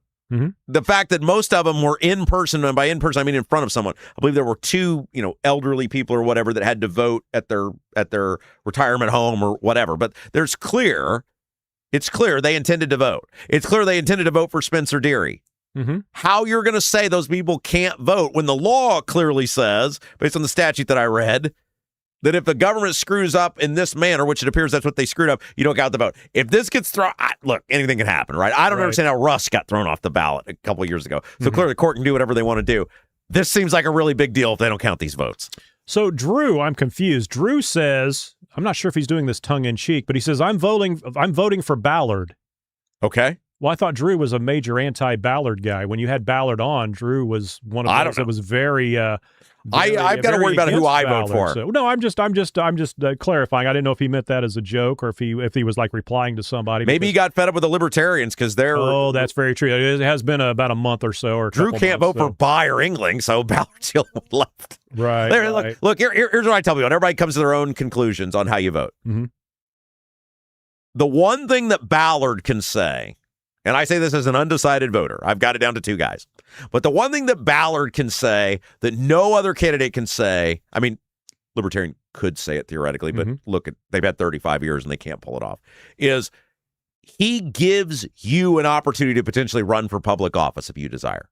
Ballard's the only campaign that can say, I'm running, and if I do well, you get a new opportunity you didn't have before. Right. And he can say that to every voter. Regardless, you're Republican, Democrat, Independent. About me. No, I mean literally, if you have some desire to run or potentially run or not want to kiss the ring finger, Ballard's the only candidate who can say, I give you an opportunity you don't have before. I think that's a hell of a message. And Mad Duck does confirm about the cloud seeding. She says, yes, conspiracy is my middle name. Yeah. Okay, very that's good. All right. No, that's great. I think that's probably a thing. We got a couple minutes left because we've got to wrap up early. Well, Driver pointed out I had a 9-minute warning, and that was a couple minutes ago. So Driver was helping out as well very with good. that 9 minutes. Well, we got a bunch of stuff we got to do because we got the sports betting show that will drop tomorrow. We got to do. We got a couple interviews for tomorrow. So we got a lot of stuff. We got to go to the next thing to entertain you people. That's correct. But we got to get to Schrog Sandwich. I'm going to be very in and out this morning, but I did hit that like button. Mr. Sandwich's ma will be here today, getting the house ready to get destroyed by happy doggies. Excellent. She's bringing her son, Great. Toby. All right. Nicholas Wilson, bro, why is it never boring in Indiana? We should be boring. Well, yeah. Oh, there we go. I'd be out of a job. Oh, Shrog Sandwich says she had a comment removed. Why? I wasn't jabbing anyone. I'm not sure why I certainly didn't remove it. But Shrog, sometimes your language can be very spicy, and YouTube doesn't like that, so it can take. I didn't delete anybody today or any comments or anything like that. Kevin Branham, Nikki Kelly, she's always a great interview. Rob, thank you. Charles Ludy, if you don't think the Hoosier State is boring enough for you, there's always Iowa. The Old Man 68. I look forward to Nikki's weekly segment as much as I look forward to the show itself. Sue Seifert, we need a Nikki and Rob in Minnesota so badly. Then they all went on and really complained about you guys kind of supporting the flock. You didn't support flock. No, I'm not. You're just still looking for a problem with flock. Look, I've heard both sides. I am a personal privacy person. Stay out of my house. Whatever, right? But I like. Well, I mean, it's a public street. And you don't have the freedom, like somebody pointed out, just to get out on the road and drive. You have to go jump through a bunch of hoops. You got to get your license. You got to do all that. Big penalties if you don't. So it's not a freedom to drive on the road. And the cops' radars and stuff. Your phone's got all the apps on it. They're all sucking that information. And let's face it, the government wants information on you. They're going to go through your tax returns and everything anyway. But why would they want information on me? What I think would behoove the government is to put out some legitimate success stories of how the community have been bettered because of the flock cameras. Like the data center, let's explain it. I don't think there's an explanation for the data center. I'm on board with that. There's something wrong there. But the flock cameras, I guess if you're going to Illinois to buy weed and you're worried about getting clocked and that's a thing, but you're breaking a law. Points. So I don't know. Oh, points. My bad. Points. Yes. I'm not for or against flock. Don't hit me. Let's see. Yep. Okay. We had over 50. Oh, Anthony Gary Indy Dwell was number 50 with 5 points. Good job, Anthony. Come on, Anthony. You got to do better than that. Do your job every day. I beat Anthony. Thank you for the I had sponsorship. like 50 points, I think, or something. So anyway, just giving Anthony a hard time there. Okay, so we'll start at, 250 points for the old man at number 10. C. Mills with 275. Spray Jockey, no longer Bob Kendall. Spray Jockey with 350 points. At number 7 with 375 points is Driver. 450 points, Steve Green with an E. 450 points also for Josh Richardson. 475 points for Farmer Tom, Mr. Bartelt. 525 points for MLM Warriors. 650 points for Kevin Branham, number 1 in the chat. Maybe 2 days in a row. Can't keep track. Not sure. Rusty. That's Rusted Bolt Garage. 675 points. Very good. On a Tuesday. Congratulations, guys. All right, that'll do it for me. Thanks to John McKinney, Black Sheep Plumbing. Give him a shout. John Rust, thank you so much, sir, for this third hour, and that'll do it for me. See ya. Hey, guys, you got a masonry color mismatch, previous repair catching your eye. If you're not happy with the brick color on your home and ready for a total makeover, Bramwell McKay Property Services and Consultants offer specialized masonry staining and recoloring. Whether you want to seamlessly blend repairs or completely transform your home's exterior, want to build something new? Bramwell McKay's 40-year master mason design and construct custom patios, sidewalks, outdoor summer kitchens, archways, entryways, and more. Bramwell McKay, beauty built to endure.